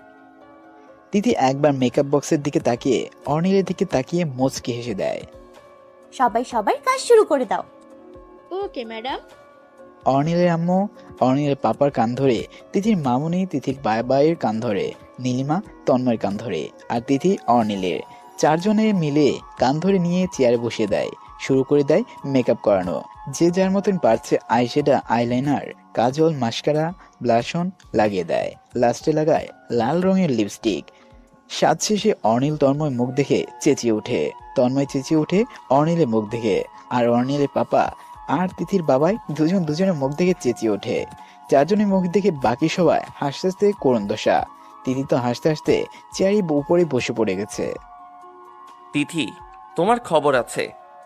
বাহ, এখনো একদম মেয়েদের মতো লাগতেছে। হ্যাঁ আপু, ঠিক বলেছো। তিথি আপু, তুমি যখন এদের একটা শাস্তি দিলে, তাহলে আমিও একটা দেই। হ্যাঁ হ্যাঁ, অবশ্যই। আবার শাস্তি? হ্যাঁ, শাস্তি। তুই একা বুড়া মানুষ নাকি? আমিও তো বুড়া মানুষ। ভাইয়া দেখছো কেমনে আমাদের হাসায় চলে যাচ্ছে? বুড়া মানুষ তো মেয়ে সাদার সময় মনে ছিল না তোমরা বুড়া মানুষ। আমরা শাস্তি চাইছি নাকি? তুমি তো জোর করলা আমাকে। ওই আমাকে কি বলছিস? আমাদের বল। আমাদের? দেখছো তন্ময়, আমি নাকি জোর করছি? তুমি বলো আমি জোর করছিলাম? না না, তুমি তো জোর করনি। এ এক কদম ডা মিথ্যে কথা। এই তন্ময়, আমি পারমিশন না দিলে কিন্তু নীলিমা তোমাকে বিয়ে করবে না। হ্যাঁ, অর্নিল ভাইয়া জোর করেছে আমাদের মেয়ে সাজার জন্য। আমি যদি পারমিশন না দেই তাহলে আমার বোন তোমাকে বিয়ে করবে না, মনে রেখো। অর্নিল ভাইয়া জোর করেনি। তন্ময়ের অবস্থা আর চারজনের ঝগড়া দেখে সবাই হু হু করে হেসে উঠল। থামো থামো, সবাই ঝগড়া করতে হবে না। যে যাই বলো সবাইকে শাস্তি পেতে হবে, কাউকে ছাড়া হবে না। নীলিমা, কি শাস্তি সেটা বল। চারজনকে ডান্স করাতে হবে। ও, এ তো কোনো ব্যাপারই না। আগে পুরোটা শুনেন, তারপর বলেন। সাকি সাকি গানে ডান্স করতে হবে, তাও মেয়েদের মতন কোমর দুলে। নীলিমার শাস্তির কথা শুনে চারজন একে অপরের দিকে তাকিয়ে রয়েছে। বাহ আপু, এ তো একদম পারফেক্ট শাস্তি। মিউজিক। তিথি আর নীলিমা চারজনকে টেনে মাঝখানে নিয়ে যায়। চারজনকে নিরুপায় ভালো মতোই জানে ডান্স করতেই হবে, নইলে রক্ষা নেই। চারজন মিলে সাকি সাকি গানে কোমর তুলিয়ে মেয়েদের মতন ডান্স করা শুরু করে। চারজনে মেয়ের মতোই ডান্স করতে দেখে সবাই জোরে জোরে হাসতে। কয়েকটা স্টেপ করার পরেই চারজনের বাইরের দিকে এক ভো দৌড় দেয়। একদম শিক্ষা হয়ে গেছে, আর কোনোদিনও মেয়ের শাস্তি ইচ্ছে হবে না। ও গড, কানে ধরলাম, আমি আর জীবনে মেয়ে সাজবো না। আজ মেয়েরা নাকি চুবানি খাইছে, মান ইজ্জত কিছুই রইল না। এখন আর কথা বইল না, সবাই যত তাড়াতাড়ি সম্ভব রুমে যেয়ে চেঞ্জ করে আসো। আশেপাশে তাকিয়ে দেখো, সবাই হাসতেছে। অনিলের কথা শুনে সবাই তাকে দেখে, আসলেই যেই দেখছে সেই হাসতেছে। কোনো রকমে বেঁচে নিজেদের রুমে চলে যায়। সন্ধ্যায় তিথি আর নীলিমাকে স্টেজ থেকে রুমে নিয়ে যাওয়া হয়। তিথি রুমে যে চেঞ্জ করে ফ্রেশ হয়ে বারান্দায় চলে যায়। বারান্দায় দাঁড়িয়ে অনিলে একটু আগে মেকআপ দিয়ে সাজানো মুখটা ভেবে একা একা হাসতেছে তিথি। হাসো হাসো, আরো হাসো, এখন বুঝবে এই হাসার ফল। অনিলের ভয়েস শুনে তিথি পিছন দিকে তাকিয়ে দেখে অনিল দরজার সাথে হেলান দিয়ে দাঁড়িয়ে আছে। তিথি তাকাতেই অনিল তিথিকে চোখ মারে। আপনি এখানে? এখন তোতলাচ্ছ কেন? অনিল দরজা থেকে সব ভিতরে ঢুকে দরজা লক করে দেয় ভিতর থেকে। এ কি, আপনি দরজা লক করছেন কেন? অনিল ধীরে ধীরে তিথির দিকে এগোচ্ছে। দেখেন, একদম আমার সামনে আসবে না, ভালো হবে না বলে দিচ্ছি। অনিল কোনো কথাই শুনছে না, ধীরে ধীরে তিথির দিকে এগোচ্ছে। তিথি ভাগ জলদি, নয়তো আজ এই ডেভিল তোর 12টা বাজিয়ে দেবে। তিথি অনিলকে ধাক্কা দিয়ে বেডের উপর উঠে বালিশ দিয়ে অনিলের দিকে ছুটতে থাকে। বালিশ ছোড়া হচ্ছে, দাঁড়াও দেখাচ্ছি এবার। তিথি বালিশ সরছে আর অনিল সাথে সাথে সেটা ধরে ফেলছে। বালিশ সরতে সরতে এখন তিথি তাকিয়ে দেখে বেডে আর কোনো বালিশ নাই। তিথি ভয়ে একবার ঢুকিল। কি শেষ? এখন কি করবে? অনিল ঝট করে তিথির হাত টান দিয়ে তিথিকে বেড থেকে নামিয়ে দেওয়ার সাথে সাথে তিথি হাত চেপে ধরে। কি মহারানী, এখন কথা বলছো না কেন? বাইরে তো বেশ কথা ফুলজড়ি ফুটছিল। অনিল চৌধুরীকে শাস্তি দেবা? দেখুন, আমি তো বাচ্চা বলেন, আর বাচ্চা তো কত ভুল করে, তাই না? তুমি বাচ্চা? হ্যাঁ। তিথি কিছু বলার আগে অনিল তিথির কোমর চেপে ধরে তিথির ঠোঁটে ডুবে যায়। তিথি আজ কোনো নাড়াচাড়া করছে না, শান্তভাবে অনিলের ভালোবাসা পরশ অনুভব করছে। কিছুক্ষণ পর অনিল তিথিকে ছেড়ে দেয়। অনিল তিথির ঠোঁটের দিকে তাকিয়ে দেখে তিথির ঠোঁট লাল টকটকে হয়ে গেছে। অনিল মুচকে এসে আবার তিথির ঠোঁটে একটা ছোট্ট কিস করে। কি শাস্তি কেমন লাগলো? তিথি আর কিছু বলে না, লজ্জায় তিথি লাল হয়ে গেছে। অনিল বুঝতে পেরে তিথিকে বুকে নিয়ে মাথায় হাত বুলিয়ে দেয়। মিষ্টিটা জানো, কাল আমাদের জীবনের সবচেয়ে সুখের একটা দিন হবে। কেন, কাল কি হবে? সে পরে দেখতে পাবে। দেখি আমার দিকে তাকাও। অনিল তিথির মাথা উঁচু করে কপালে কিস করে চলে আসতে যাবে, তখনই অনিলের চোখ পড়ে তিথির হাতের দিকে। অনিল তিথি হাত দুটো ধরিয়ে দেখে মেহেদির রংটা বেশ গাঢ় আর সুন্দর দেখাচ্ছে। বাহ, মেহেদি রংটা কত গাঢ় হয়েছে, দেখেছো? অনিল তিথির হাতে কিস করে বেরিয়ে যায় রুম থেকে। তিথি যে বেডে বসে মুচকে মুচকে হাসছে। ডেভিলটা তো কিউট কেন, উফ, পাগল করে ছাড়বে আমাকে। কিন্তু ডেভিল কি বললো এটা? কাল কি হবে মানে? দূর, এত ভেবে কাজ নেই। কি ঘুম পাচ্ছে অনেক, ঘুমিয়ে পড়ি। সকালে তিথির ঘুম ভাঙে অনিলের আম্মু আর তার মামাই ডাকে। তিথিমা, ঘুম ভাঙেনি এখনো তোর? হ্যাঁ, ভেঙেছে। তিথি বেড ছেড়ে উঠে দরজাটা খুলে দেয়। মামুনি, তাড়াতাড়ি ফ্রেশ হয়ে এই শাড়িটা পরে নে। আমরা মিলে তোকে আর নীলিমাকে হলুদ দিব। এরপর পার্লারের মেয়েরা এসে বিয়ের জন্য সাজাবে তোদের। আমি কিন্তু বুঝতেছি না, আমাকে কেন বিয়ের জন্য সাজাবে? আমাকে কেন হলুদ দেবে? এখন এগুলো বলার সময় নাই, তুই জলদি রেডি হয়ে নে। তিথির মামুনি আর অনিলের আম্মু চলে যায় রুম থেকে। তিথিও কিছু না ভেবে ওয়াশরুমে যেয়ে ফ্রেশ হয়ে শাড়ি পরে হালকা সেজে বসে আছে বেডের উপর। ভাবি, উপস, সরি আপু, তোমার হয়েছে? প্রথমে কি বললাম? আরেও কিছু না, তুমি দেখছি রেডি, চলো তোমাকে নিয়ে যাই। রিশা তিথির হাত ধরে তিথিকে নিচে নেমে নিয়ে যায়। নীলিমা আগে থেকে নিচে নেমে বসে রয়েছে। তন্ময় নীলিমার অপোজিট পাশে বসে নীলিমাকে দেখেই যাচ্ছে। আর অর্নিল অপেক্ষায় আছে তিথিকে দেখার। তিথিকে যখন সিঁড়িতে নামানো হচ্ছিল তখন অর্নিলের চোখ পড়ে তিথির উপর। কাঁচা হলুদ রঙের শাড়ি পরা, কোমর অবধি ভেজা, ছাড়া চুল, হালকার সাথে তিথিকে একদম অপসরা লাগছে। হাই, একদম ঘায়েল করে দিয়েছে আমাকে। তিথি অর্নিলের সামনে এসে একটা ভেঙচি কেটে নীলিমার পাশে গিয়ে বসে। তিথি যে নীলিমার পাশে বসে আর চোখে অর্নিলের দিকে তাকাচ্ছে। একটু পরপরই অর্নিলও আজ কাঁচা হলুদ রঙের পাঞ্জাবি পরেছে, সাথে সাদা রঙের প্যান্ট। তিথি রীতিমতো অর্নিলের উপর ক্রাশ। তিথিকে আর চোখে তাকাতে দেখে অর্নিল ভেঙচি কেটে তন্ময়ের পাশে গিয়ে বসে পড়ে। প্রথমে সব মেয়েরা তিথি আর তন্ময়ের হলুদ দেয়, আর সব ছেলেরা তন্ময় আর অর্নিলকে হলুদ দেয়। যখন মেয়েদের হলুদ দেওয়া শেষ হয়ে যায়, তিথি আর নীলিমাকে তখন মেয়েরা ঘুরে ছেলেদের সাইডে নিয়ে চলে যায় তন্ময় আর অর্নিলকে হলুদ দেওয়ার জন্য, আর ছেলেরা ঘুরে মেয়েদের সাইডে নিয়ে চলে আসে। হলুদ দেওয়া শেষ হলে সবাই 4টা পানি ভর্তি কলসি নিয়ে আসে। 4টা কলসি 4 জনের উপর ধরে একসাথে ভিজিয়ে দেওয়া হয় 4 জনকে। এই নাও তোয়েল, এটা পেঁচিয়ে যে যার রুমে যেয়ে ফ্রেশ হও। হলুদের অনুষ্ঠান এখানেই শেষ? হ্যাঁ, কেন আরো চাও নাকি? অর্নিলের বাবার কথা শুনে সবাই হেসে দেয়। অর্নিল লজ্জা পেয়ে চুপ হয়ে যায়। 4 জনে উঠে গিয়ে রুমে ফ্রেশ হয়ে নেয়। তিথি কিছুই বুঝতেছে না কি হচ্ছে, কিন্তু যা হচ্ছে ভালো লাগতেছে তার কাছে। তিথি ফ্রেশ হয়ে ড্রেসিং টেবিলের সামনে বসে হেয়ার ড্রায়ার মেশিন দিয়ে চুল শুকাচ্ছে। তখন তিথির নজর পড়ে বেডের উপর রাখা মেরুন কালারের একটা লেহেঙ্গা, সাথে ম্যাচিং করা জুয়েলারি। তিথি উঠে লেহেঙ্গাটা হাতে নিয়ে দেখে সাইডে একটা ছোট্ট চিরকুট রাখা। চিরকুটে শুধু অর্নিল লেখা। তিথির বুঝতে বাকি রইল না এটা অর্নিলেরই কাজ। হঠাৎই তিথির রুমের দরজা নক পড়লো। তিথি যে দরজা খুলে দেখলো 2টা মেয়ে, যারা আগের দিন তিথিকে সাজিয়ে দিয়েছে। তিথি হাসি মুখে তাদের ভিতরে আসতে বলে। মেয়েগুলা ভিতরে এসে তিথিকে সাজানো শুরু করে দেয়। ওদিকে নীলিমার 2 জন মেয়ে সাজিয়ে দিচ্ছে। বাড়ির বাকি লোক ব্যস্ত বিয়ের অনুষ্ঠানে। মেহমানদের কেউ সাজাচ্ছে, কেউ স্টেজ চেয়ার সুন্দর করে সাজানো হচ্ছে কিনা দেখতেছে, কেউ খাবারের দিকে ব্যস্ত। অর্নিল আর তন্ময় রেডি হচ্ছে। দুজনই চোখে হাজারের স্বপ্ন ভাসছে। প্রায় 1 ঘন্টা পর তিথি আর নীলিমা পুরোপুরি রেডি। তিথি আপু, রিশা এসে তিথিকে দেখে হা করে তাকিয়ে আছে। মাশাআল্লাহ তিথি আপু, তোমাকে কি সুন্দর লাগছে, একদম পরীর মতন। এই লেহেঙ্গাটাই তোমাকে কত সুন্দর লাগছে আপু, তুমি নিজেও জানো না। তিথি লজ্জা পেয়ে কিছু বলে না। হয়েছে হয়েছে, আর লজ্জা পেতে হবে না, তুমি বসো, আমি দেখে আসি নীলিমা আপু রেডি হওয়া শেষ হয়েছে কিনা। আচ্ছা। রিশা রুম থেকে বেরিয়ে নীলিমার রুমে চলে যায়। গিয়ে দেখে নীলিমাও রেডি।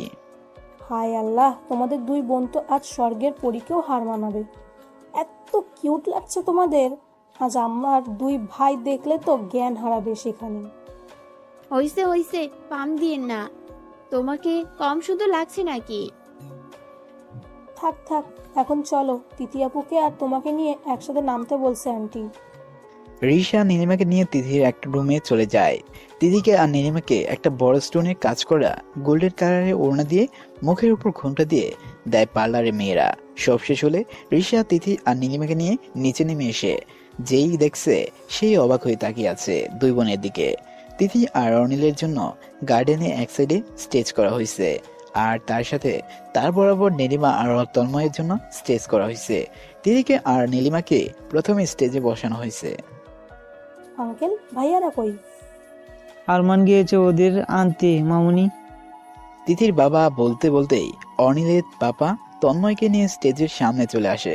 তন্ময় তো নীলিমাকে দেখে ওইখানে হাঁ করে দাঁড়িয়ে আছে। পাশে যে অর্নিলের আম্মু তন্ময়কে বলছে নীলিমাকে পাশে যেয়ে বসতে, সেদিকে তন্ময় কোনো পাত্তাই নাই।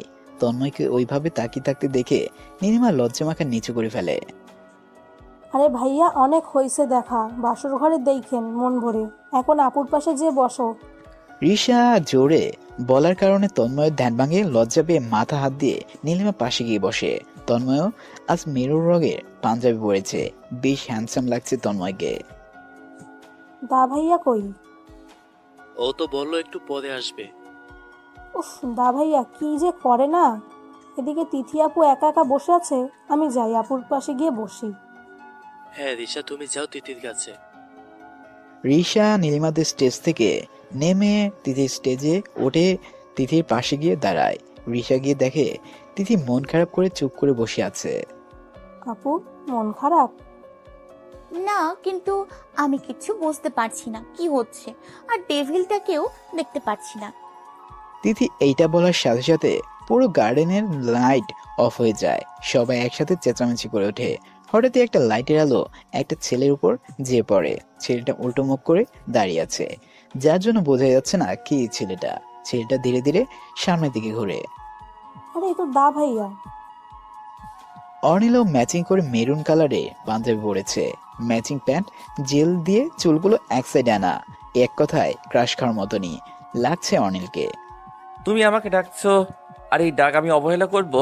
তা তো হয় না প্রিয়তমা। তিথি, তুমি নিশ্চয়ই ভাবছো তোমাকে কেন কনেদের মতন সাজানো হয়েছে, আমি কেন বরের মতন সেজেছি। এইসব কি হচ্ছে, তাই না? আচ্ছা চলো, অনেক লুকোচুরি হয়েছে, এখন বলেই দেই। আজ আমাদের বিয়ে তিথি, তাই তো তুমি কনে সেজেছ আর আমি বর সেজেছি। অর্নিলের কথা শুনে তিথি চোখ বড় বড় করে তাকিয়ে আছে অর্নিলের দিকে। যেদিন তোমাকে প্রপোজ করেছিলাম আর তুমি যখন আমার ভালোবাসা গ্রহণ করো, তখনই আমার মাথায় এই আইডিয়াটা আসে। বাসায় এসে আম্মুকে আর পাপাকে জানাই আমি যে আমি বিয়ে করতে চাই তোমাকে, কিন্তু এটা যেন তোমাকে না বলে। সারপ্রাইজ। আই লাভ ইউ তিথি, এইটুকুই বলার ছিল। জানি খুব রাগ করেছো, মাফ করে দিও তার জন্য। অর্নিল এইটুকু বলে মাথা নিচু করে চুপ হয়ে যায়। তিথি চেয়ারে থেকে উঠে ধীর পায়ে স্টেজ থেকে নেমে অর্নিলের সামনে আসে। আশেপাশে সবাই চুপ হয়ে অপেক্ষা করছে কি হবে একটু পর। তন্ময়, আমার খুব টেনশন হচ্ছে। আপু এখন কেমন রিয়েক্ট করবে আল্লাহ জানে। আহা, টেনশন করো না, তিথি ভালোবাসে ভাইয়াকে, যা হবে ভালোই হবে। তিথিকে কোনো কথা বলতে না দেখে অর্নিল মাথা নিচু করে তিথির দিকে তাকায়। তিথির চোখ ছলছল করছে, এখানেই কেঁদে দিবে মনে হচ্ছে। তিথি প্লিজ মাফ করে দাও, আমি বোধহয় সারপ্রাইজ দেওয়ার চক্করে কষ্ট দিয়ে ফেলেছি তোমায়। তিথি এখনো চুপ করেই আছে। তিথি প্লিজ কিছু তো বলো, এইভাবে চুপ করে থেকো না, আমার টেনশন হচ্ছে খুব। তিথি হুট করেই অর্নিলকে জড়িয়ে ধরে কান্না করে দেয়। শয়তান, বাদুর, বিলাই, তেলাপোকা, কন্টার, ডেভিল, এইভাবে কেউ সারপ্রাইজ দেয়? আপনি একা একা মজা করলেন, অথচ আমি একটু মজা করতে পারলাম না। আচ্ছা সরি তো পাগলি, দেখি কান্না করে না। অর্নিল তিথির মাথা উঁচু করে তিথির চোখের পানি মুছে দেয়। অমনি তিথি অর্নিলের বুকে কেল ঘুষি দেওয়া শুরু করে দেয়। অর্নিলও কম কিসে তিথি টেনে বুকে নিয়ে শক্ত করে জড়িয়ে ধরে। দুজনে ভালোবাসার খুনসুটি দেখে সবাই মুখে হাসি। ও দা ভাইয়া, এবার তো আসো, বিয়ে করে উদ্ধার করো আমাকে। রিশার কথা শুনে অর্নিল তাড়াতাড়ি তিথিকে ছেড়ে দেয়। তিথি তো লজ্জায় লাল হয়ে গেছে। রিশা এসে তিথি আর অর্নিলকে স্টেজে নিয়ে যায়। সব ধরনের ফর্মালিটি পূরণ করে অর্নিল, তিথি আর নীলিমা তন্ময়ের বিয়ে সম্পন্ন হয়। বিয়ে শেষ হলে চারজনকে একসাথে বসিয়ে দেয়। সবাই তাদের সাথে ছবি তুলছে। অর্নিলের ফ্রেন্ডসরা অর্নিলের সাথে দুষ্টুমি করছে। রিশা আর কয়েকজন মেয়ে মিলে বাসর করে সাজাচ্ছে। সব শেষ করতে করতে প্রায় সন্ধ্যা হয়ে গেছে। অর্নিল আর তিথিদের কিছু ঘনিষ্ঠ লোকজন ছাড়া প্রায় সবাই চলে গেছে। মিস্টার ডেভিল, দাদি আসলো না কেন? দাদি লন্ডনে আছে, কিছু কাজের জন্য আসতে পারিনি, তবে কাজ শেষ হলেই চলে আসবে। আচ্ছা। আমার দুই টুকটুকে বউ, চলো এবার তোমাদের বরণ করতে হবে। অর্নিল, তন্ময়, তোমরা দুজন মিলে নিয়ে আসো ওদের। এই বলে অর্নিলের আম্মু তাড়াতাড়ি করে চলে যায়। অর্নিল তিথির হাত ধরে আর তন্ময় নীলিমার হাত ধরে গার্ডেন থেকে বাড়ির দিকে নিয়ে যাচ্ছে। রিশা আর অর্নিলের ফ্রেন্ডসরা মিলে ওদের উপর ফুল ছিটাচ্ছে। অর্নিলের আম্মু আর রিশার আম্মু মিলে চারজনকে বরণ করে নেয়। তিথি মামুনি, নীলিমা মামুনি, তোমরা এই গোলাপের পাপড়ির উপর দিয়ে হেঁটে গৃহপ্রবেশ করো। আর আমরা কিসের উপর দিয়ে আসবো? তোমরা পাশ দিয়ে ফ্লোরের উপর দিয়ে আসবে। কেন কেন এত জুলুম আমাদের উপর দিয়ে হবে কেন? আসতে হলে আসো, না হলে বাইরে থাকো সারা রাত। না থাক, আমরা ফ্লোরে দিয়েই যাব। ইস, ভাইয়ের আর তস হইছে না। আসো মা, গিয়ে প্রবেশ করো। তিথি আর নীলিমা একসাথে পা রেখে গৃহে প্রবেশ করে। গৃহে প্রবেশ করানোর পর তিথিকে রিশা তিথির রুমে বসিয়ে আসে আর নীলিমার রুমে। তিথি রুমে যে দেখে এটা অর্নিলের রুম। পুরো রুমটা নানা রকম ফুল দিয়ে সাজানো, খুব সুন্দর করে সাজানো রুমটা। বেডের মাঝখানে গোলাপ ফুলের পাপড়ি দিয়ে লাভ টাইপ করে দেখানো অর্নিল তিথির নাম লেখা। তিথি বারান্দায় দোলনায় গিয়ে বসে অর্নিলের জন্য অপেক্ষা করছে। অর্নিল নীলিমার রুমও একইভাবে সাজানো।